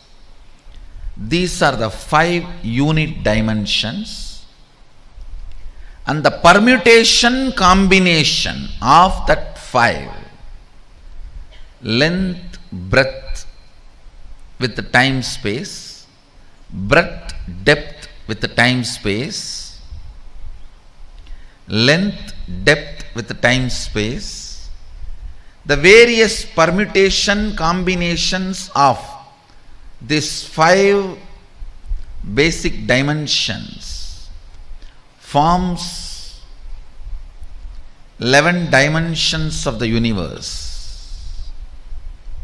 Listen. Knowledge and understanding, even if it is intellectual, knowledge and understanding of this 11 dimension makes many of the suffering caused by others and the sufferings you cause to others redundant.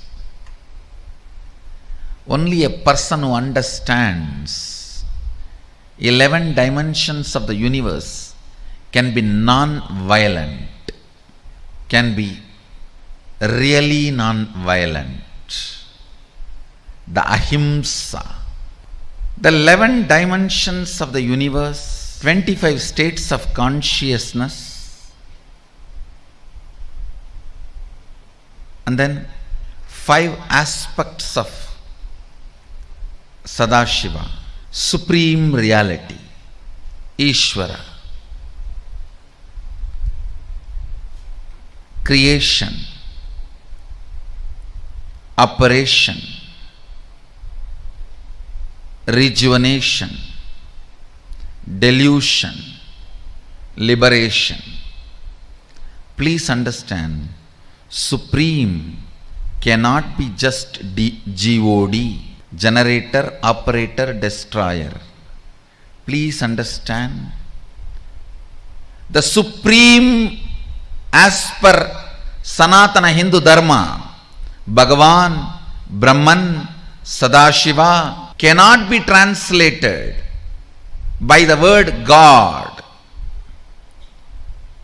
The Western definition of God is generator, operator, destroyer. Only 3 aspects. The Hindu understanding of Supreme Reality is generator, operator, destroyer, deluder and liberator. The major 2 aspects of life unfortunately was never grasped anywhere else other than this Saraswati Ganges civilization. Only the Saraswati Ganges civilization understood the world beyond seen. If you don't understand delusion, you can't understand beyond the 4 dimensions. You can't understand reality in its completion.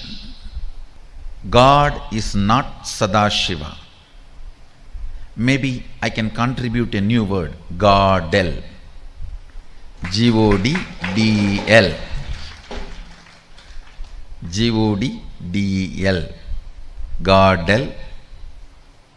Listen. Whenever science or technology grows, the scientists and people who are expert in that field need to contribute right word. They need to support the language also to explain the concepts. English is learning spirituality, Sanatana Hindu Dharma first time. So let's contribute some good words.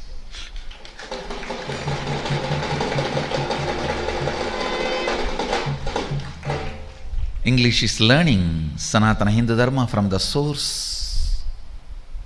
I think first time.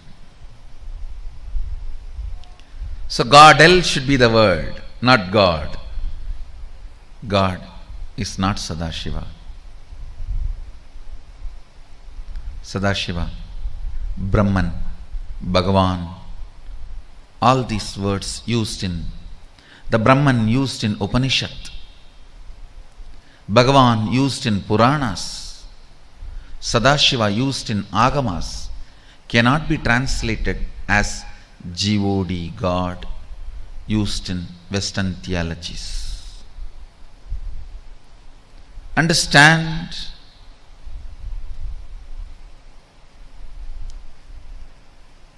These 5 aspects of Sadashiva in the manifest form is called Ishvara, unmanifest form is Avyakta. Even this 5 is only the manifest form of God-el, Sadashiva.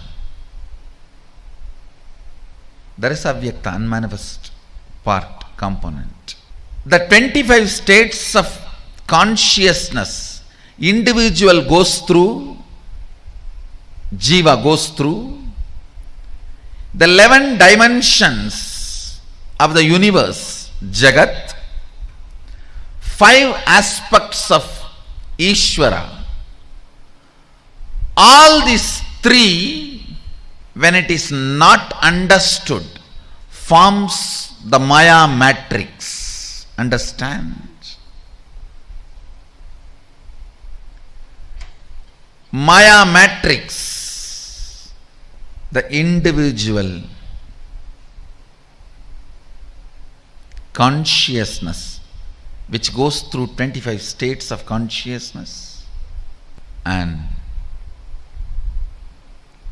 5 aspects of Supreme Sadashiva, God-el, 11 dimensions of universe, Jagat. If you do not understand, they form a Maya matrix in which you are caught. If you understand, not only you have the knowledge, you have the power to play with them. Understand? Knowledge brings power to play with them. Understanding this Maya matrix experientially and realizing the state of Sadashiva,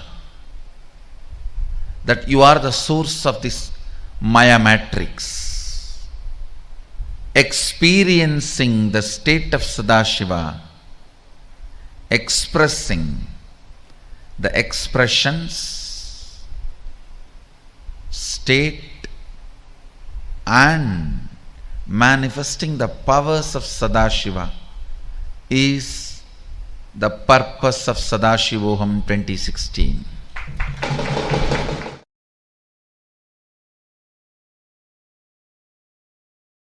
Paramashiva introduces himself how he is manifesting to teach Agama as Sadashiva. As Sadashiva, he manifests with 5 heads, 10 hands, teaches Agama. Through these 5 heads, he does these 5 actions. Manifestation. It's called Srishti. Manifestation. Then Sthiti, sustenance. Then Samhara, rejuvenation. Then Prabhava, pulling out of delusion. Then Anugraha, liberation. Listen. Listen carefully. Sthiti. Sthiti means maintenance. The first action is Srishti. Second is Sthiti. Third, Sthiti means maintenance. First, Srishti, manifestation. Sthiti, maintenance or sustenance. Samhara, rejuvenation or dissolving or destruction, whatever word you want to use. Samhara, literally the word samhara means transformation, rejuvenation. It one becoming another. So listen carefully. Srishti,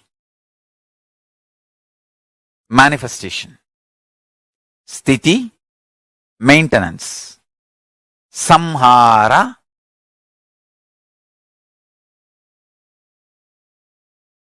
rejuvenation.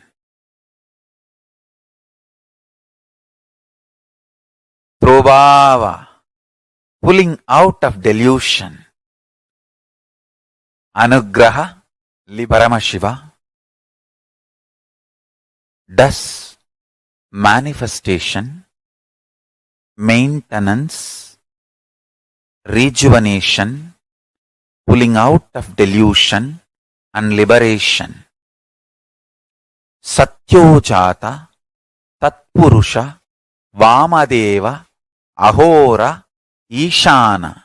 These are the 5 phases.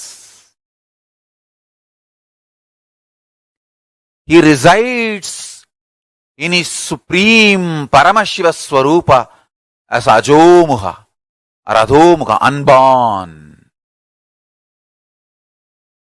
beyond form, formlessness.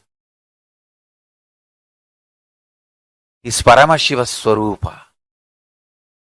That Paramashiva Swarupa manifests with these 5 phases as Sadashiva, Tatpurusha, Vamadeva, Ahora, Satyojata, Ishana. 5 phases he manifests and does the Panchakritya. Srishti, manifestation. Sthiti, sustenance. Samhara, rejuvenation. Prabhava, pulling out of delusion. Anugraha, liberation. Understand? He does all these 5 jobs.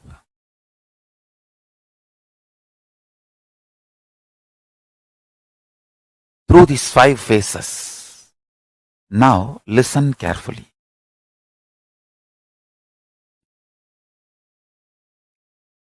Creation, manifestation is not just manifestation alone. Manifestation has 5 dimensions. Manifestation need to manifest. Sustenance need to manifest. Even destruction, rejuvenation need to manifest. Destruction need to be created. Pulling out of delusion need to be created. Only then it can come into existence. Liberation need to be created. Only then it can come into existence. So creation dimension of Paramashiva has 5 phases. That is why each of these murti, Satyojata murti, Vamadeva murti, Agora murti, Tatpurusha murti, Ishana murti, each of these 5 aspects of Paramashiva, 5 dimensions of Paramashiva have 5 phases. Understand? Ishana, for example, is Anugraha murti. Ahora, for example, is rejuvenation murti. So each of these murtis have 5 phases. The subtle most dimension of this Panchakritya. Listen.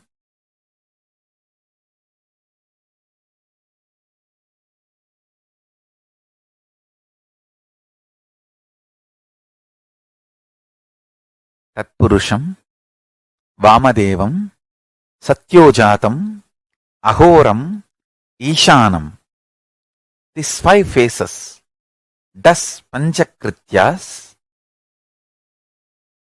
each phase, each dimension is not just one FACE phase, PHASE phase. It's not just FACE, PHASE. Understand? The creation, not just creation getting created, even sustenance need to be created, destruction need to be created, and pulling out of delusion need to be created, liberation need to be created. Then creation, manifestation need to be maintained. Maintenance, sthiti itself need to be maintained. Destruction, samhara, the rejuvenation need to be sustained, maintained when it is happening.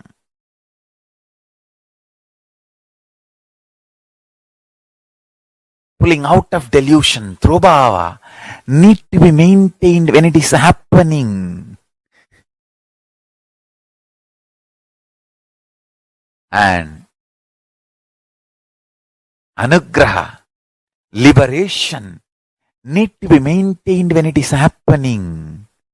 Those micromilliseconds when it is happening. So understand, Satyojata Murti as 5 phase, Ishana Murti as 5 phase, Vamadeva Murti as 5 phase, Agora Murti has 5 phase, Tatpurusha Murti has 5 phase.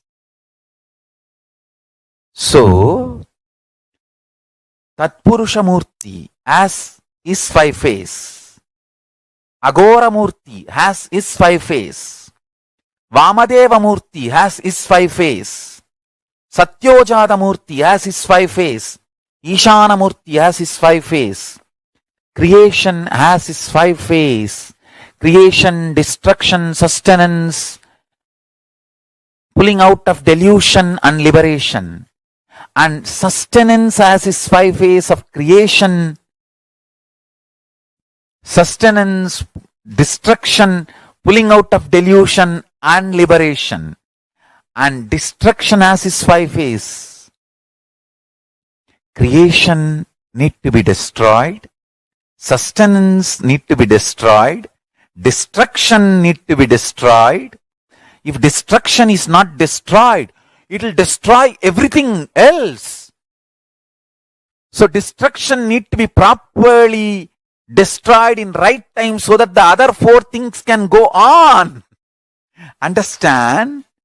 Destruction need to be destroyed.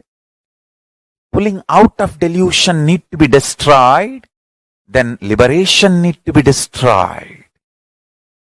So all the 5 need to be destroyed, rejuvenated for all the 5 to go on. Then pulling out of delusion need to be manifested, sustained, rejuvenated, again need to be pulled out of delusion and liberated. So pulling out of delusion, throbhava, as 5 phase, PHASE is throbhava, and it has 5 FACE phase. So understand. Then liberation, Ishana, Ishana Muha, Ishana Mukha is Ishana Murti. Ishana Murti as 5 phase. Liberation, Ishana represents liberation. So Ishana as his own creation. Liberation need to be created. Liberation need to be sustained. Liberation need to be rejuvenated. Liberation need to be pulled out of delusion. Liberation need to be liberated. So 5, understand? So Ishana has 5 face. Tatpurusha has 5 face. Vamadeva has 5 face. Aghora has 5 face. Satyojata has 5 face. All these 5 murtis, 5 faces put together is 25 faces of Mahasadashiva. Understand? All these 25. I'll repeat, listen. Creation created. Manifestation manifested. 1 face. Sustenance manifested. 2nd phase. Destruction manifested. 3rd phase. Pulling out of delusion manifested. 4th phase.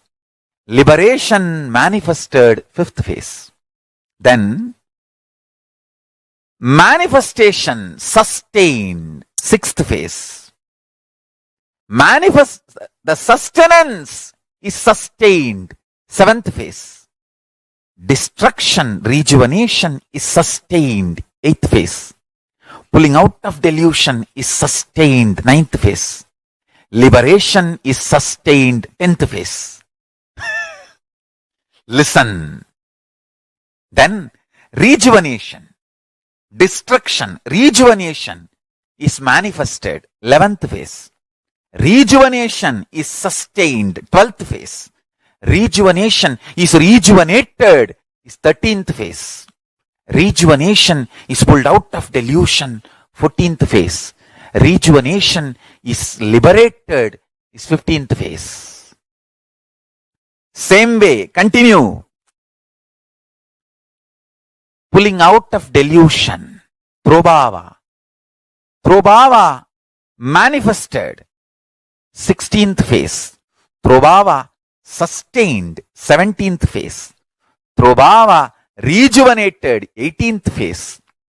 Prabhava is pulled out of delusion. 19th phase. Prabhava is liberated. 20th phase. Then again, listen. Anugraha. Liberation manifested. 21st phase. Liberation sustained. 22nd phase. Liberation is rejuvenated. 23rd phase. Liberation is pulled out of delusion. 24th phase. Liberation is liberated. 25th phase. Listen. These are the dimensions of Paramashiva. Understand. Meditate on this. That is enough. If your inner space can meditate on this, that's enough. All negativities will be burnt away. The most subtle grooves which will be formed in your brain by meditating on this will manifest the state, space, powers of Paramashiva. Keep Paramashiva as a screensaver with the 25 face, 50 hands, Parashakti Manonmani in his lap, Jatadhari as Paramashiva. Keep him as your screensaver. Continuously till the Paramashiva Brahmotsava. Go on meditating. Listen to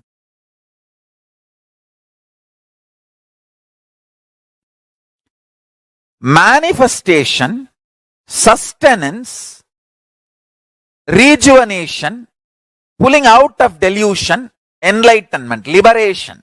These 5. Paramashiva does these 5 as Sadashiva. With 5 face. Satyojata, Vamadeva, Tatpurusha, Ahora, Ishana. Listen.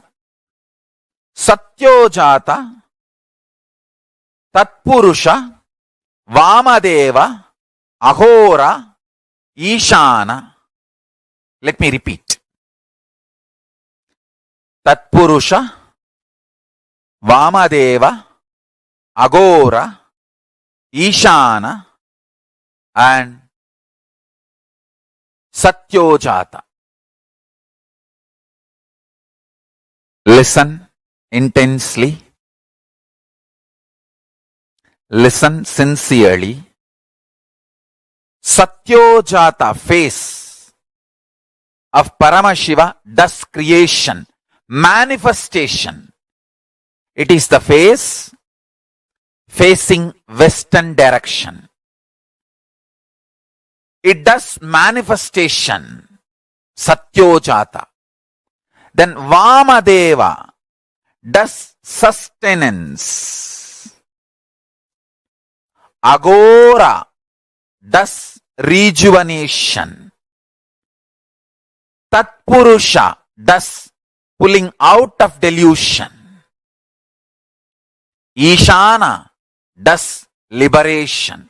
The Ishana face is looking upper direction. Listen, I'll repeat. Satyojata does manifestation. It is facing western direction. Vamadeva does sustenance, faces north direction. Agora does rejuvenation, faces south direction. Tatpurusha does pulling out of delusion, faces east direction. Ishana faces upper direction, and that does the job of liberation. Now listen.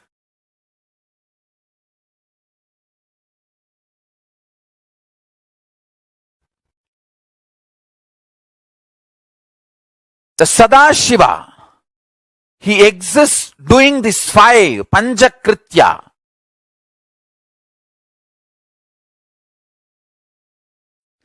Each phase, Phase of Sadashiva, for example, the Ishana, Phase of Sadashiva, as Ishana Murti, he does separately 5.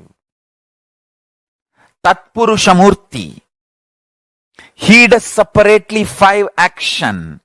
Agora Murti, he does separately 5 actions. Vamadeva Murti does separately 5 actions. Satyojata Murti does separately 5 actions.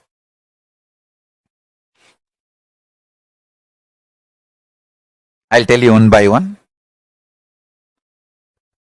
Sadashiva has 5 PHASES, paces, not faces alone, paces. Each pace has 5 faces. Listen, listen, please listen.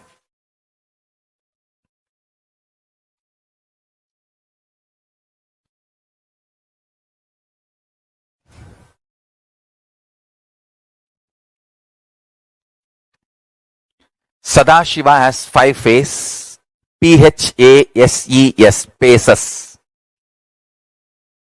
That 5 paces does creation, sustenance, rejuvenation, pulling out of delusion, and liberation. Now, each pace, for example, creation, manifestation pace, that is Satyojata. That creation pace has 5 phases. How you know? Manifesting manifestation, manifesting sustenance, manifesting rejuvenation, destruction, manifesting pulling out of delusion, manifesting liberation. How can liberation come into existence unless it is manifested? How can sustenance happen unless it is manifested? So, the manifestation PHASES, pace of Paramashiva, has 5 phases, FASCE. Manifestation pace of Sadashiva has 5 phases. So manifestation itself is 5 level. So that is 5 phase. Then Sustenance is 5 level. That is 5 phase. Then rejuvenation is 5 level. That is 5 phase. Pulling out of delusion is 5 level. That is 5 phase. Liberation is 5 level. That is 5 phase. All these 5 into 5, 25 phases put together is Mahasadashiva. Understand? Understand what I am talking. What Paramashiva is doing in Kailasa is doing in your Anandaganda. If you understand this and request him, please manifest this order in me, your headache will become alright. If somebody is suffering with cancer, do this meditation. Your cancer will just disappear. Understand? When I utter these words, I am talking very responsibly. Of course, I am not saying stop your medical care, but I am saying this meditation can bring such tremendous healing, health in you.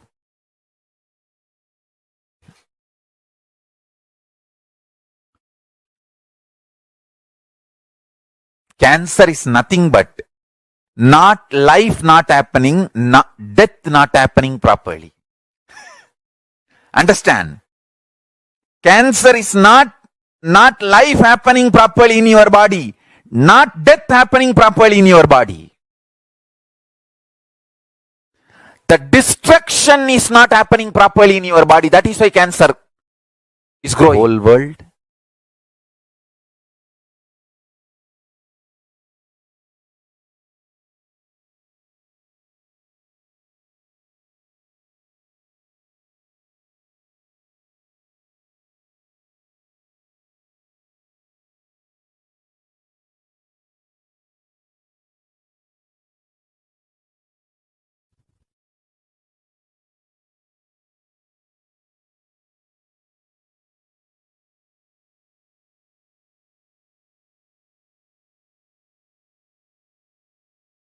Understand?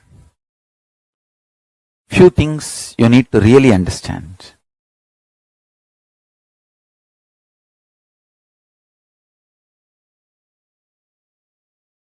There is nothing called cheating or unnecessary component in Vedas and Agamas. Not one line of Veda Agamas are exploitative.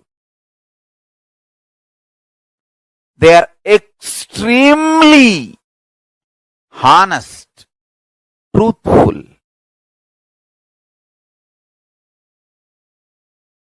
And I really want to tell you, the extreme honesty and truthfulness of Vedas and Agamas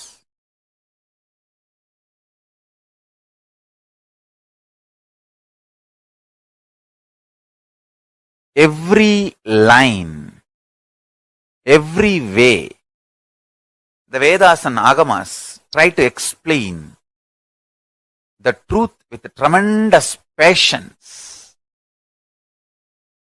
The whole knowledge, the whole life, the life positivity is unimaginable.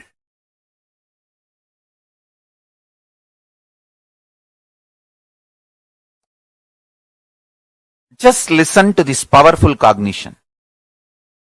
Paramashiva exists with an individual, independent identity with unimaginable form, formlessness, and the pure beauty. He manifests as Mahasadashiva and Sadashiva and Tatpurusha, Ishana, Agora, Satyojata, Vamadeva Murtis. In that forms also he manifests. Pray to each one of them. Connect with each one of them. And I commit with you. They have blessed. I tell you the truth. They have blessed me. and they have authorized me to share the knowledge about them and introduce them to all of you and initiate all of you into the connection with them. So now, I'm directly connecting all of you with them, one by one. First, I'll start with Satyojata Murti. Meditate on them. Don't close your eyes. Keep your eyes open. See how they look. This is the Archavatara Murti of Satyojata Murti. I'll chant the mantra. I'll connect you one by one with all the 7 forms. Satyojatam, Vamadevam, Tatpurusham, Ishanam, Agoram, Sadashivam, Mahasadashivam. Of course, Paramashiva. I'll connect you with all the Murtis one by one, connect you ultimately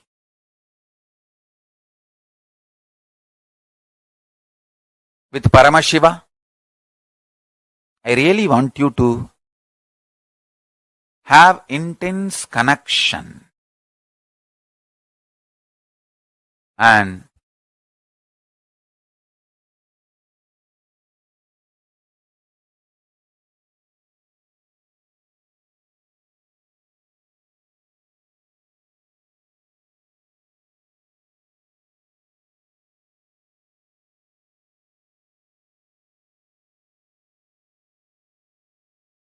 experience initiation. From today, I wanted everyone to connect with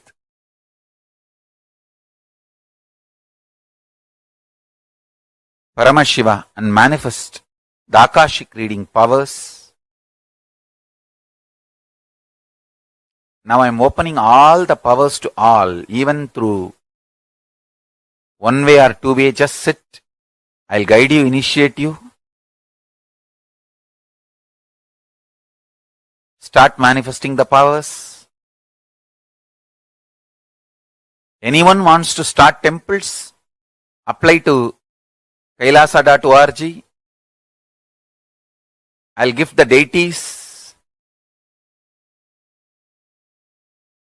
Deities are getting birthed left and right. Archavataras happening left and right.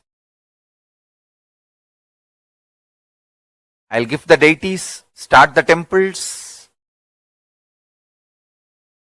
To apply, to start the temple or satsang centers, send email to registrar@kailasa.org.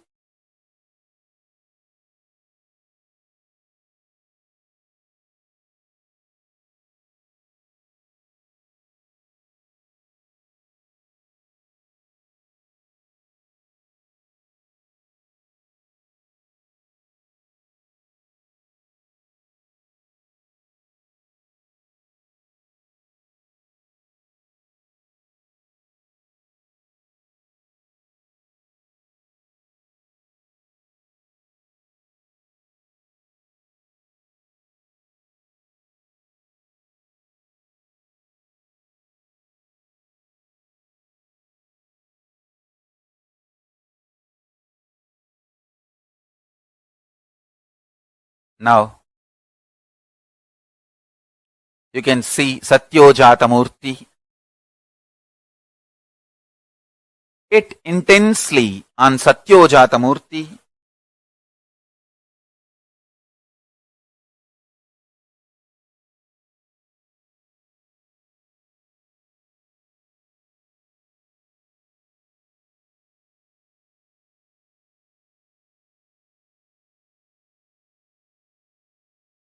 Satyojatam prabhatyami satyojataya vai namo namaha.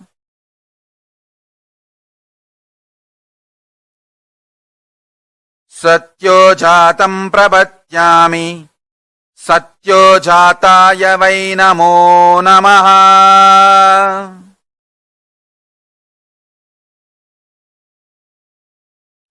भवे भवेनाति भवे भवस्वमाम् भवूद्भवाय नमः। सत्योजातं प्रपद्यामि सत्योजाताय वै नमो नमः। भवे भवेनाति भवे भवस्वमाम् भवूद्भवाय नमः।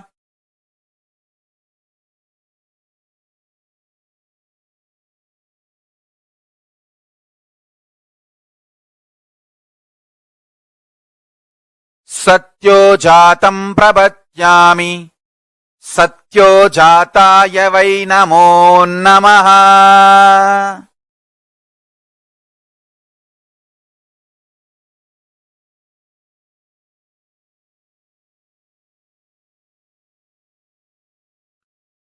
सत्योजातं प्रपद्यामि सत्योजाताय वै नमो नमः। भवे भवेनाति भवे भवस्वमाम् भवूद्भवाय नमः।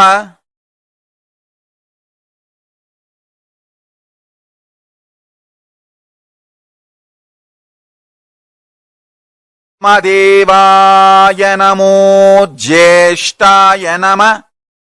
श्रेष्ठाय नमो रुद्राय नमः। कालाय नमः। कलविकरणाय नमो बलाय नमो बलविकरणाय नमो बलप्रमथनाय नमः। सर्वभूतदमनाय नमो मनोन्मनाय नमः।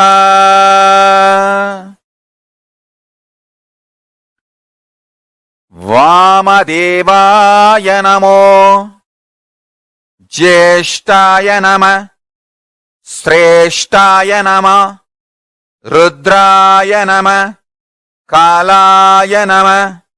कलविकरणाय नमो बलविकरणाय नमो बलाय नमो बलप्रमथनाय नमो सर्वभूतदमनाय नमो मनोन्मनाय नमः।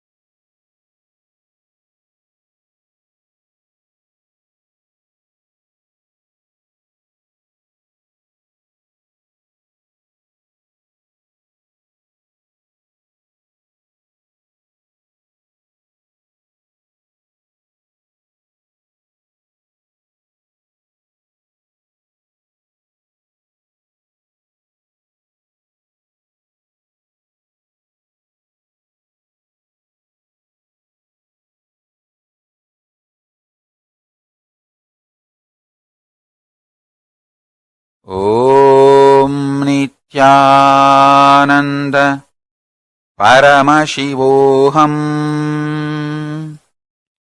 वामदेवाय नमो ज्येष्ठाय नमः। श्रेष्ठाय नमः। रुद्राय नमः। कालाय नमः। कलविकरणाय नमो बलाय नमो बलविकरणाय नमो बलप्रमथनाय नमः। सर्वभूतदमनाय नमो मनोन्मनाय नमः।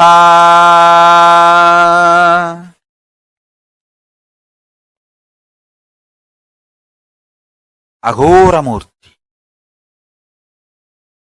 अघोरेभ्योऽतघोरेभ्यो घोरघोरधरेभ्यः सर्वेभ्यः सर्वसर्वेभ्यो नमस्ते अस्तु रुद्ररूपेभ्यः। अघोरेभ्योऽतघोरेभ्यो घोरघोरधरेभ्यः अघोरेभ्योऽतघोरेभ्यो अघोरघोरधरेभ्यः सर्वतः सर्वेभ्यो नमस्ते रुद्ररूपेभ्यः।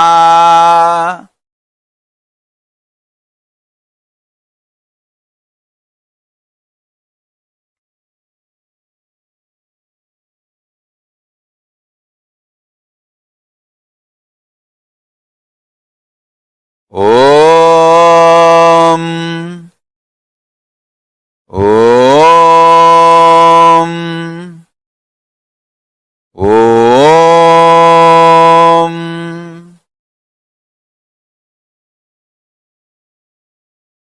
अघोरेभ्यो तघोरेभ्यो अघोरघोरधरेभ्यः सर्वतः सर्वेभ्यो नमस्ते रुद्ररूपेभ्यः।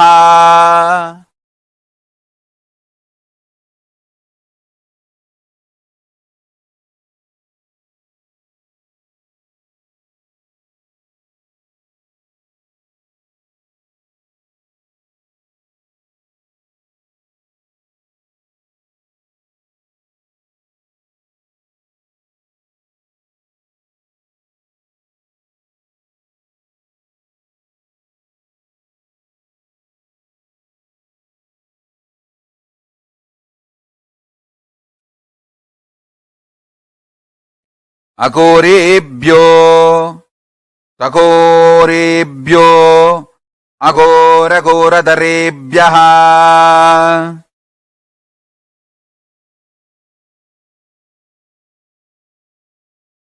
सर्वतः सर्वेभ्यो नमस्ते रुद्ररूपेभ्यः।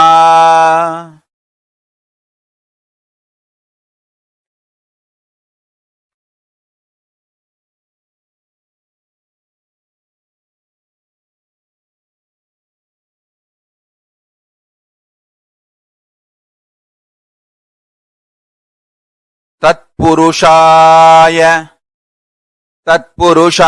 विद्महे महादेवाय धीमहि तन्नो रुद्र प्रचोदयात्। तत्पुरुषाय विद्महे महादेवाय धीमहि तन्नो रुद्र प्रचोदयात्।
तत्पुरुषाय विद्महे महादेवाय धीमहि तन्नो रुद्र प्रचोदयात्।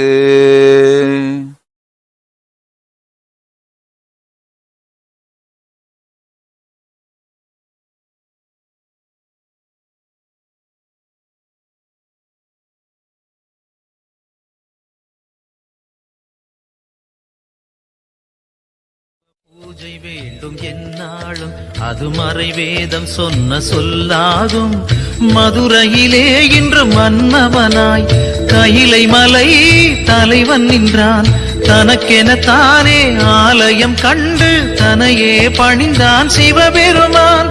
பொன்னே தந்தாலும் பொருளே வந்தாலும் இறைவனை மறப்பது சரியாகுமா? தருவாரே, தருவாரே,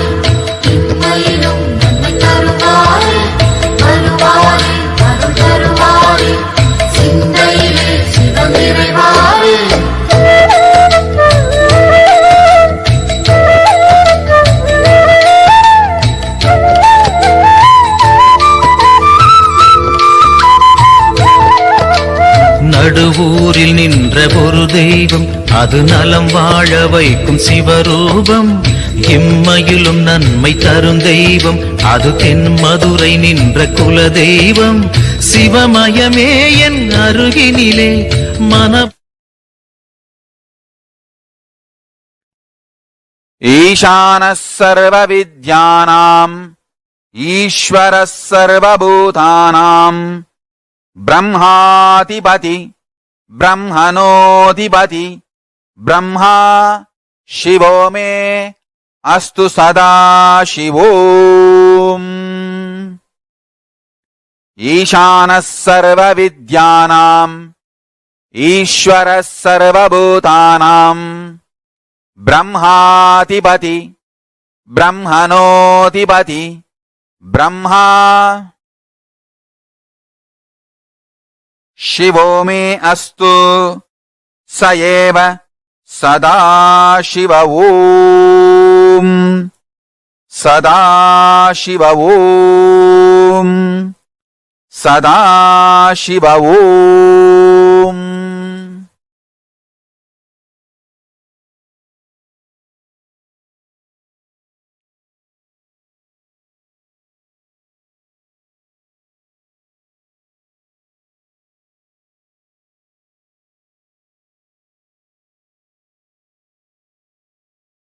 Now, connect with Sadashiva. Satyo jatam prabhatyami satyo jataya vai namo namaha.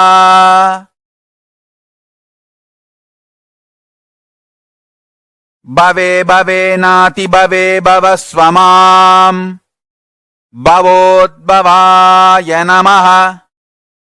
वामदेवाय नमो ज्येष्ठाय नमः श्रेष्ठाय नमो कालाय नमः कलविगरणाय नमो बलविगरणाय नमो बलाय नमो बलप्रमदनाय नमः सर्वभूतदमनाय मनोन्मनाय नमः। वामदेवाय नमो ज्येष्ठाय नमः श्रेष्ठाय नमो रुद्राय नमः कालाय नमः कलविगरणाय नमो बलविगरणाय नमो बलाय नमो बलप्रमदनाय नमः सर्वभूतदमनाय नमो मनोन्मनाय नमः।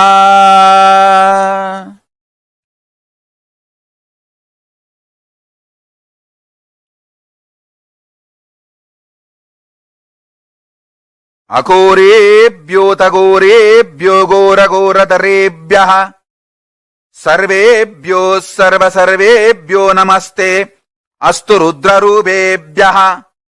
तत्पुरुषाय विद्महे महादेवाय धीमहि तन्नो रुद्र प्रचोदयात्।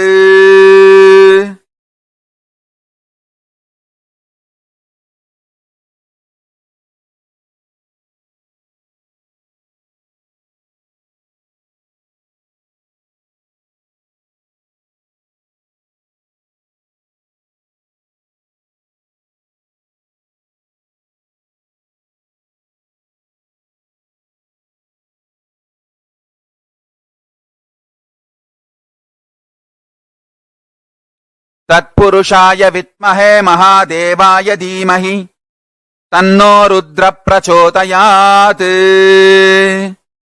अघोरेभ्योऽतघोरेभ्यो घोरघोरतरेभ्यः सर्वेभ्यो सर्वसर्वेभ्यो नमस्ते अस्तु रुद्ररूपेभ्यः।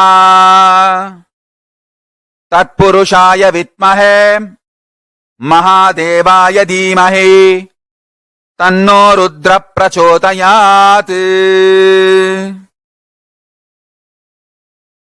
ईशानः सर्वविद्यानाम् ईश्वरः सर्वभूतानाम् ब्रह्माधिपति ब्रह्मणोऽधिपतिर् ब्रह्मा शिवो मे अस्तु सदा शिवोम्।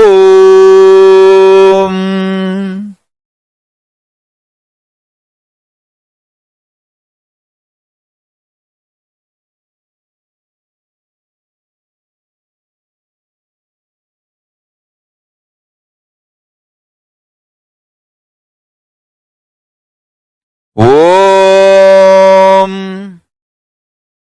Om. Om.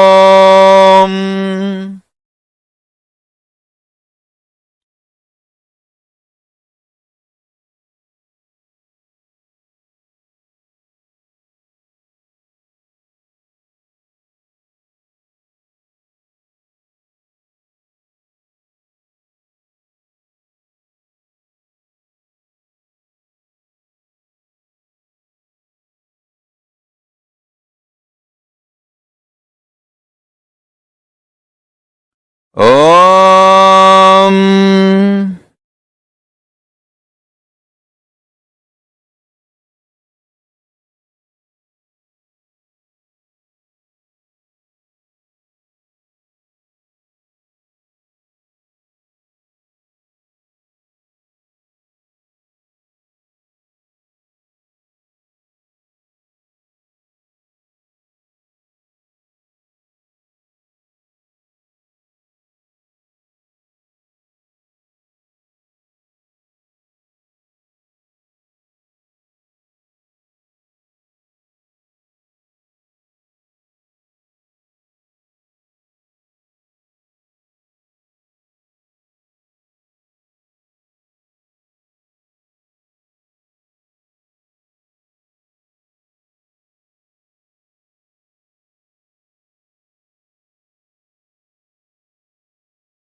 Connect with Paramashiva, Mahasadashiva.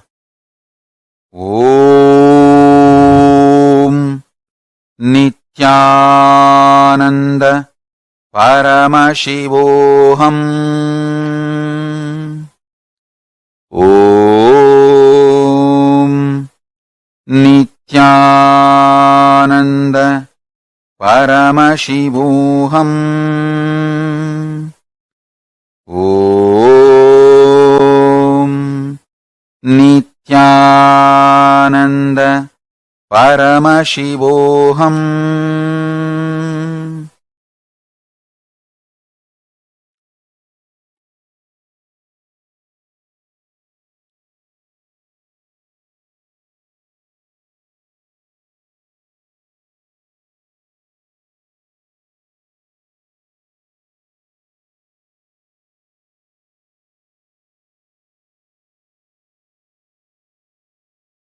शृणुत ब्राह्मणाः सर्वे गुह्याद्गुह्यतरम् परम्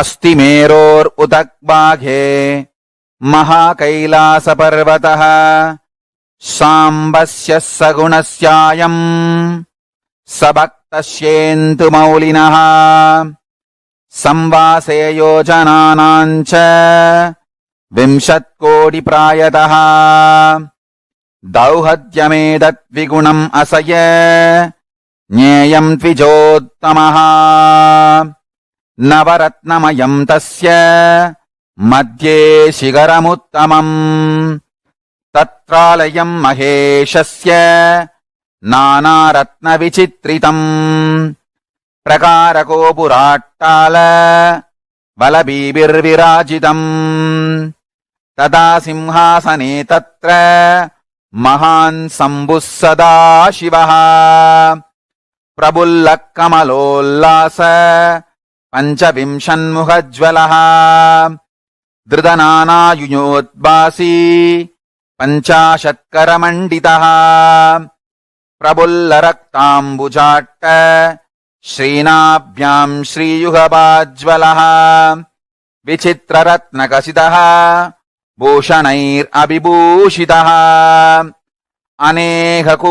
अनेककोटिसूर्याभः परमानन्दविग्रहः अप्राक्तकृततनुः श्रीमान् लक्ष्यलक्षणवर्जितः यतो वाचो निवर्तन्ते अप्राप्य मनसा सह गङ्गाश्रयजटाचूट चन्द्ररेखाविभूषितः भस्मोद्धूलित सर्वाङ्ग व्यालयज्ञोपवीतवान् कपालमालाधारी च व्याक्रचर्माम्बरावृतः प्रतिवक्त्रम् त्रिनयनः भक्तसर्वार्थसिद्धितः प्रसार्य दक्षिणम् पादम् कुञ्जयित्वेदरम् पदम् अभयम् चक्रचूले च डङ्गबाणौकताम् भजे कट्कतोमरशक्तिश्च सुप्रासपञ्चपान् हलाङ्कुशाक्षमालाश्च सुरिगाम् ध्वजदण्डकौ वज्रकुण्डासितम् श्राश्च ग्रहम् च पिण्डिपालकम् 25 तथा नो दक्षिणैश्चुभैः वरसावौ मृगम् शङ्खम् केडपाशव परश्वतान्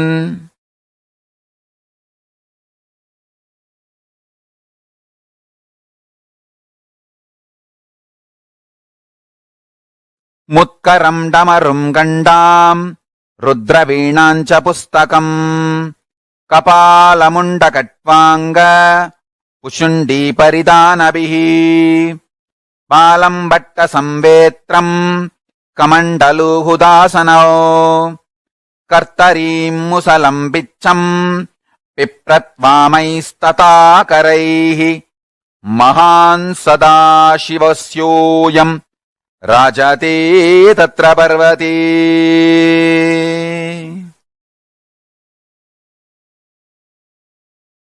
ॐ नित्यानन्द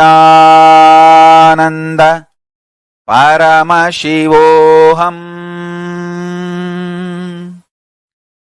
ॐ नित्यानन्द परमशिवोऽहम्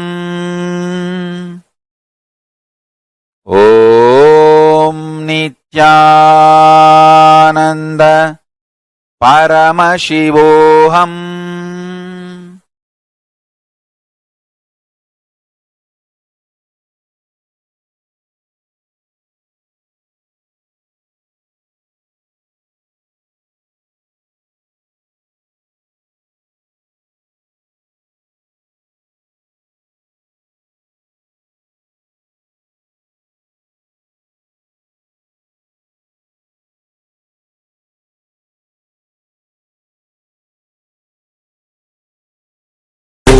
नित्यानन्द परमशिवोऽहम् ॐ नित्यानन्द परमशिवोऽहम्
ॐ नित्यानन्द परमशिवोऽहम्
Please relax. Settle down. I request all the participants to please settle down. Relax slowly. This is a very, very powerful process. In this process, Swamiji has literally initiated all of us, awakening the aspects, the manifestations of the 5 phases of Sadashiva. We will be learning in detail about what are the Panchakrityas. In this, Swamiji gave a very beautiful introduction to what is Srishti, what is Sthiti, what is Samhara, what is Trobhava, what is Anugraha. Like Swamiji is explaining about Tat Purusha, Aghora, Ishana, Vamadeva, Satyojata.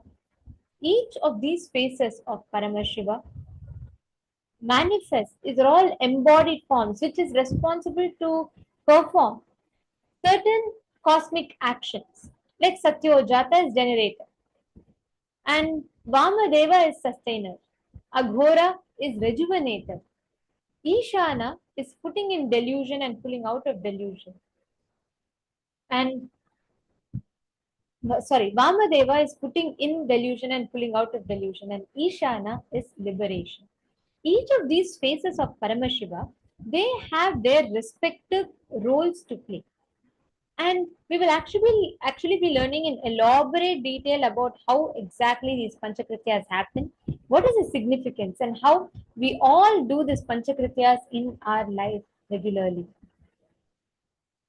Now, to every one of you that are here,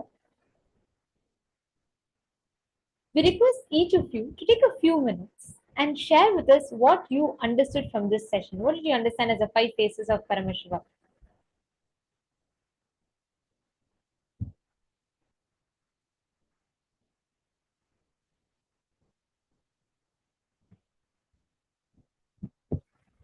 Okay, Ma Hedi Shlak has posted, God is not Sadashiva. And Swamiji had spoken about Godel. The Hindu understanding of supreme reality is generator, operator, destroyer, deluder, and liberator. That is beautiful. And my Istak has posted the points, what she understood from what Swamiji revealed. That's nice.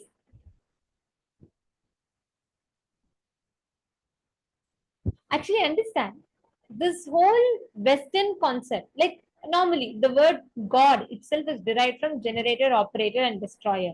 But the moment we limit ourselves to that idea of God, like Swamiji beautifully tells, the way we experience it does have a big, huge impact on how you experience, how you interact with the ultimate reality in front of you. Now, I request all the participants, many of you, and Fredshi, Punasukanandaya, all the participants that are sitting here with us. Can each of you write, what do you think would be the impact the moment your understanding upgrades from God, where you only cognize God as generator, operator, and destroyer, to the Panchakritya of Paramashiva, where he is doing the creation, sustenance, rejuvenation, pulling us out of delusion and liberating us. When you understand these are the 5 actions of Paramashiva, God is not just who creates, sustains, and destroys. In fact, he actually rejuvenates. He pulls you out of your delusions and he liberates you. How do you understand as the impact that this cognition can have upon your lives? May I request each participant to post whatever you are understanding. When you learn this, how do you click with it? How do you feel that this cognition can impact, influence, and transform your life? Please take a moment and please post it here.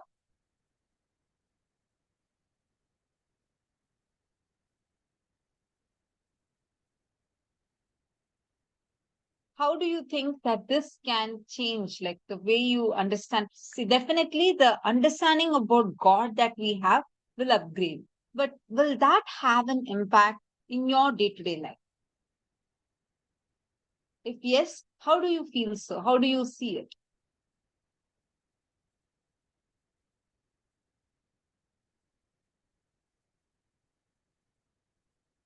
Please take a few minutes. I request all the participants to post. Ma Sarlanda's posting. I cognize them are they're all simultaneous. Okay.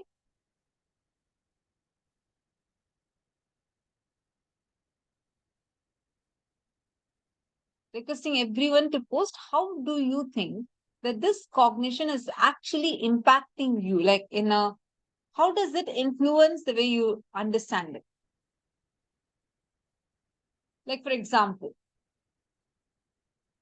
when you cognize God as just the person who's creating, operating, and destroying, the way you think about life itself will be completely different. You start operating in life in a more materialistic manner. But the moment you understand, he actually liberates you. He rejuvenates you. He pulls you out of delusions. We will start cognizing, okay, so there are delusions. What we are cognizing is not the ultimate reality. It maneuvers us for more and more, for seeking more and more the higher and higher realities. Just look at your own life. When you see, like till before you met Swamiji, how your life was. Now, when your cognitions are getting upgraded, when the understanding about God itself upgrades, the way how you are functioning in your life starts transforming. This also awakens you to manifest the multivarious dimensions of the cosmos. Yesterday, all of us learned about the 25 states of consciousness. We learned the 11 dimensions of universe, and we learned about the 14 lokas. Today, we're all going to be manifesting one of the most important power whenever you cognize this powerful cognition. When you start understanding the existence of Paramashiva, the manifestation of Paramashiva, when you start experientially understanding it, you will be manifesting the ability to manifest the power of various different powers of the third eye. Like today, all of us are going to be manifesting the power of length, breadth, and depth dimensions. Every time, whenever you connect yourself to the higher dimensions, whenever you cognize yourself, that's why Swamiji tells, the simplest way to manifest any power is just visualizing you are Swamiji, you are Paramashiva. That experience, when we, for all of us, our mind cognizes, sees, translates, experiences how God manifests, seeing Swamiji. So we see, okay, yes, Paramashiva is that ultimate supreme Godhead who is manifested in the Nijavatara as Swamiji. And Swamiji told that we can manifest Paramashiva in our lives, which means I can manifest. That experience, that cognition, that belief is experientially understood in your inner space when you manifest power. And I also see many participants who have answered this question that I had asked earlier. Sri Purnasukhanandaya is saying, can see how illusions work in life and consciously make the right choices. Wonderful. Yogesh Goyalaya is saying, yes, we manifest everything we have in life as these are Sadashiva's faces, and we can change them as we change cognitions. Wow. Yogesh Goyalji, do you see what a powerful understanding it is? Now, just cognizing this, you have the ability where you're able to change the reality. It's actually a power manifestation. This is what Swamiji says, how the moment you cognize the powerful cognition, the immediate way we map it is like, yes, come on now, I have the power to be able to actually influence my reality. Wonderful. And I also see more comments that have come. Ma Jnana Lakshmi has posted, this understanding is integrated for a good while and has been one of the most powerful. Wonderful. Ma Natalie Phillip has posted, God through these actions allows us to grow. We need to experience certain trials, even if it is hard, very hard sometimes. Ma Natalie Phillip, I just wanted to add one more thing in that. Even when it is the most difficult in your life, understand, even that is Paramashiva's doing. The moment you cognize that, he will liberate you from that. Actually, we have a day dedicated for this, where we are going, when we have the darshan of Bhagavān Nataraja, Sada Nrittamurti, that is the day where Paramashiva performs his Ananda Tandava, where the blissful dance. And we will also be having the darshan of Bhagavan Sandhya Nrittamurti. And that specific day, Swamiji will liberate us from this understanding about how life is either stuck, or we feel that nothing's happening is unfair, or we're going through such difficult times. Instead, Swamiji will initiate us with such a powerful cognition of life is auspicious. The moment you cognize even the most, I understand, because sometimes things are extremely difficult where we feel that this is not right, what's happening. But even through that time, remember, Swamiji is there with you. Even whatever is the worst situation, like you posted, even if it's very, very hard, he is there with you. He's there holding your hands and he'll never let you down. Just this one cognition, just cognizes. Even if you try to remember, Swamiji, I'm going through this toughest time right now. Just show me that you are here. Just show me that you are with me. Even if you ask that, you will see he will manifest for you. You will see how the whole situation, the worst suffering that you're going through, if the whole situation, problem you're stuck in, he'll turn it into a beautiful Leela. Don't worry. Even if you are right now going through some really difficult time, you are at the right place. Even this is a message which is showing you very clearly that Swamiji is there even now with you.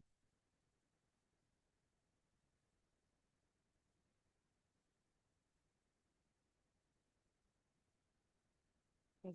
So now let's enter into the power manifestation. So the power that we're all going to be manifesting now is the power of the length, breadth, and depth dimensions. Now, yesterday we all learned about the 25 states of consciousness, 11 dimensions, right?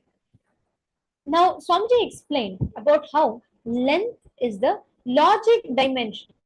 Means anything that comes under the framework of the human logic, you will be able to answer using the power of length. Like, for example, let's say someone asks you the calculation, or someone shows you a building and say, can you tell me the height of this building? Without you having to process, use logic to process, the third eye will operate as your logic. Within the logical dimension, whatever is a known answer, the third eye will reveal it to you. Like today, if you want to know about a history of a place, you just go and Google. You want to know where from, how do you go to the nearest mall in your place? You Google. If you want to know how is the rate of a certain item that you want to buy, you again go to Google. Same way, your third eye, the browse center, has the ability to act as a cosmic browsing center. Whether you want to know something within the logical boundaries or whether you want to know something in more depth, both the third eye can reveal to you. What is already known to humanity and what is not known to humanity, both can be revealed by the third eye. Now, the power of length is where you are going to be accessing the logic dimension, which means just whatever is known to the humanity. Like, for example, let's say someone asks you the composition of a medicine, or someone asks you some chemical formula, you will be able to give answers for all of that. And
Nithyananda. We apologize for the glitch. A sincere apology. Hope all are able to see us and hear us clearly. So now coming back to what the sharing about. Of length, breadth, and depth dimension. So length comes under all the logic, anything which is coming under the logical framework of the cosmos comes under the length dimension. Breadth is all about emotions and creativity. Depth is cognitions and beliefs. Now we're all going to be manifesting the power of length. So what does it mean? If it's logic, do we use the logic? No, absolutely not. This power is about anything which comes under the logical framework without you having to use your logic to process. Just your third that will be able to identify.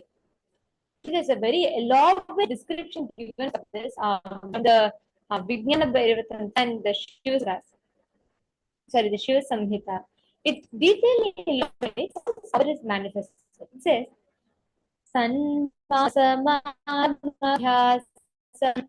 करोति दिने दिने सर्वापरिनिर्मुक्तो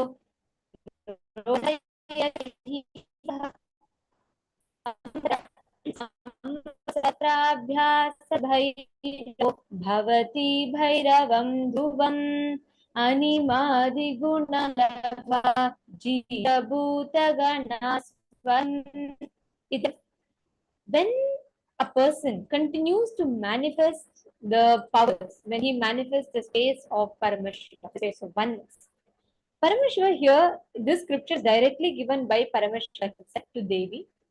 And in this he elaborates about how he is able to, when the yogi practices the power manifestation for 6 months, he becomes a Bhairava, which means the word of Paramashiva to manifest and express the power of Anima or 8 Mahashaktis.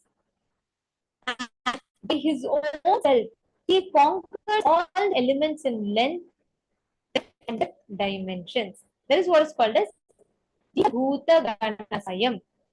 He conquered these dimensions. He conquered anything under the 11th dimension will be under. It's actually very paradoxical for us. Like you use logic, how does it exactly work? But if you talk in practical, this awakens your ability to process information so fast. Currently, the way you make the decision prone to human errors. Because sometimes we think something may work out, something not. Our logic just it levels with its own understandings and it has constant interferences of income. When it comes to the power of length, it operates such high speed, like your brain becomes a computer. And this is not the first time. We have tons of references of Apramanas, how people have manifested this power. For example, a very prominent one is Srinivasa Ramanujan. He is known as the man who recently even movies were made of him. He actually used to see formulas, mathematical calculations, equations, and more the concept about the form of the black hole, the gravity, everything was constructed. He could clearly download the exact formula to calculate the black hole. To this day, scientists use his mathematical calculations derived on the black holes. Let's understand this a little more.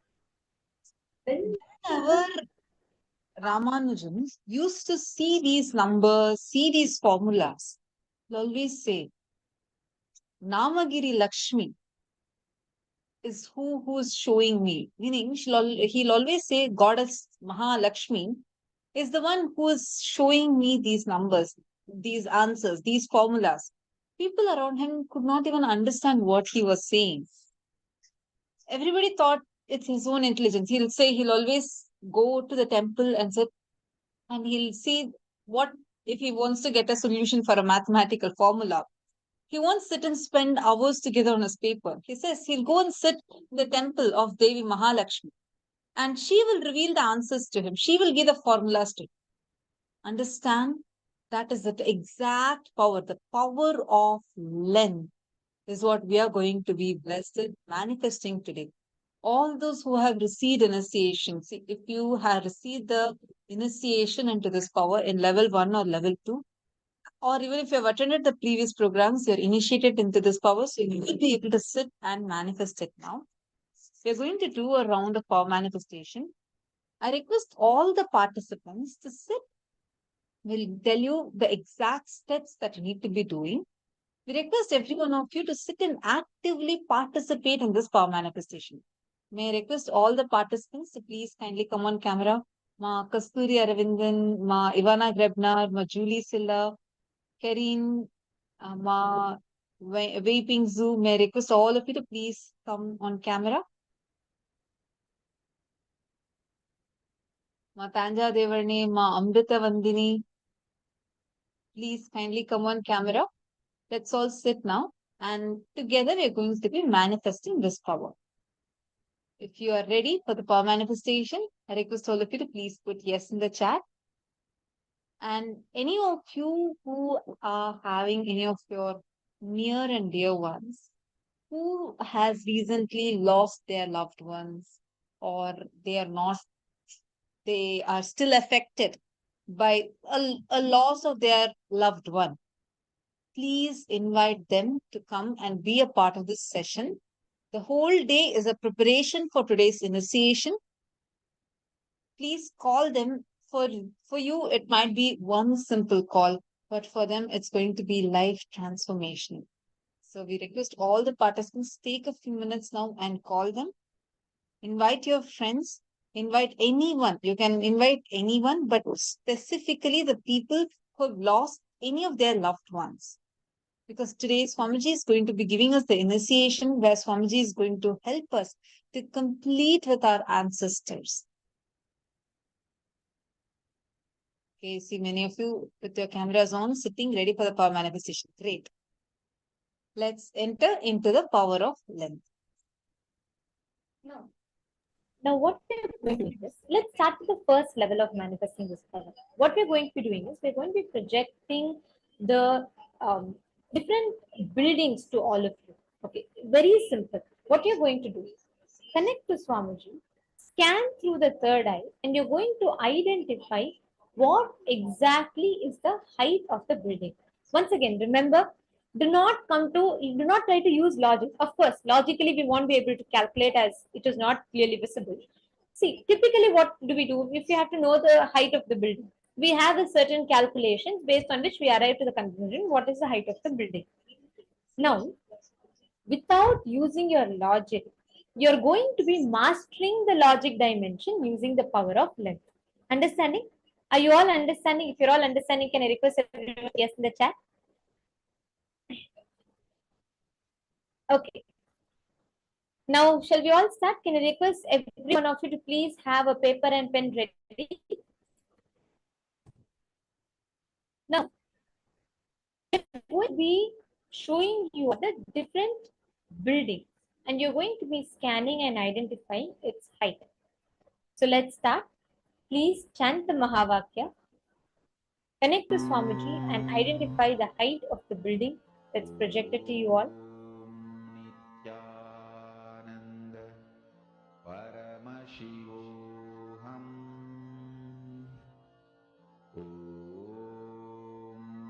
Nithyananda Paramashivoham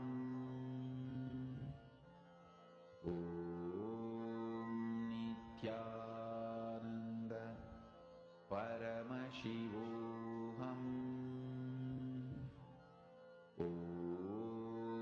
Nithyananda Paramashivoham Nithyananda Paramashivoham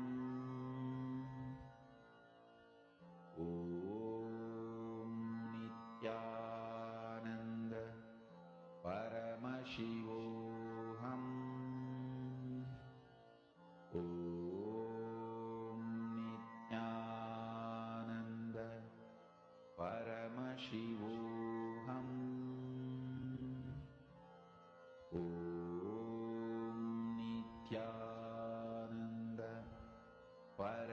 Paramashivoham. Om Nithyananda Paramashivoham. Om Nithyananda Paramashivoham. Om Nithyananda Paramashivoham. Om Nithyananda Paramashivoham. Om Nithyananda Paramashivoham. Om Nithyananda Paramashivoham. Om Nithyananda Paramashivoham. Om Nithyananda Paramashivoham. Om Nithyananda Paramashivoham. Om Nithyananda Paramashivoham. Om Nithyananda Please relax. I request all of you to post in the chat. What is the answer that appeared in your third eye? The exact numbers that you all saw. Request every one of you to take a few minutes. The numbers you appear. See, don't worry about this thing, but I request everyone to post along the units of it. Did you see it in meters, centimeters? What was the exact answer you saw? Can I request every one of you to post?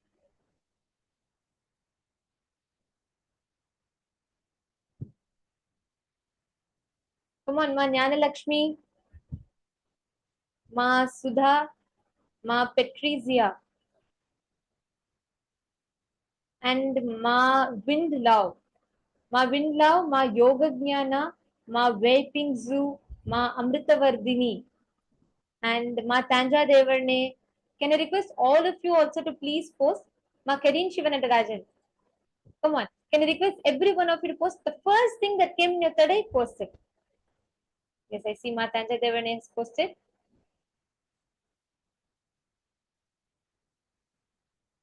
All the male participants as well. Okay, thank you. Yogesh Aya, I see. David Aya, I see. Deyo Trishilo Aya, I see. Great. Chandrasekhar Aya, wonderful. Nithyanandam, Atma Jyotikananda Aya. Actually, when you manifest this power intensely, whether the dance school that you are running, that you want success in, or whether it is the experience that you want to build in the dimension of wealth manifestation and breakthrough, in every dimension you will actually start building that breakthrough. Just sincerely manifest powers. Do not skip the power manifestation. You will see it will give you tremendous confidence. Aya, whatever you're seeing, you can post that, whether you're seeing some simple answers or you're seeing something very detailed, whatever it is, just post it. Ezekiel Francoya, what did you see? Okay, you have posted the answer. Okay, thank you. Vimberdegalaya, how about you? Alright, so let's verify the answer for this one.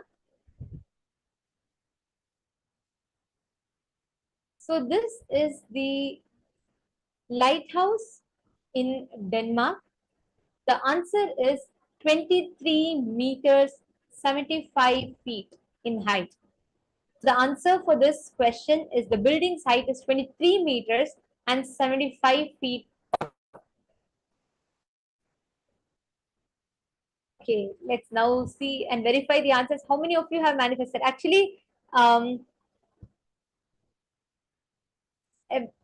Ezekiel, you posted 72 feet. This is 75 feet, just a little bit more. But that's a good day, good place to start with.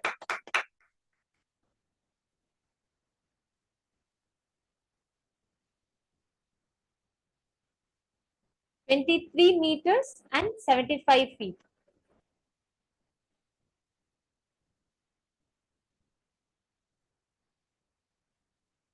Yogesh Goyalaya, you have given a huge window. You have put 30 or 300 meters. See, the more actually, some details beautifully. Whenever you do in detail, right? When you go as precise as possible, it's okay even if it's wrong. But whenever you go to detail, you will actually start manifesting so much confidence. You will know the exact inner space you need to have to manifest. Whenever you try to logically guess or approximate it, you will not know the exact science of manifesting. So the confidence when you manifest the right answer will start, you will start losing that confidence. So I do not worry even if it's wrong. It's not that in the first try you have to get it spot on. It's okay. It will take time. But go on telling in details all these, right? Like whatever you are seeing, go to the detail of it and keep sharing that.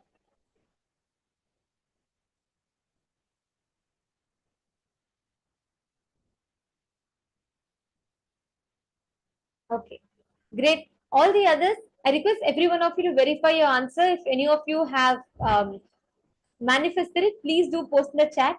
And we apologize if you have missed any of your answers, as many of you have posted the answer. If you all could just verify and please check.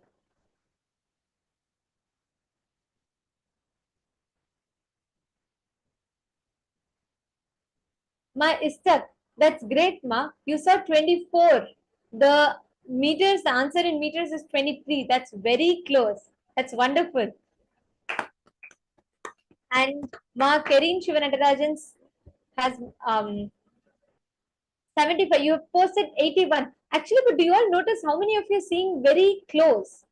And see, this is how it begins. And as you keep manifesting, you will see you will be able to get into more and more details. Great. Okay. Now let's enter into the next round. Okay, we're going to be projecting another building for all of you to scan. Requesting all of you to sit straight once again. This time, the first numbers that comes into your third eye, just go ahead and post it. Do not wait to find out if it's right, wrong, if it's logically making sense. Just post whatever you're seeing in the third eye. Please start. Shanta Mahavakya.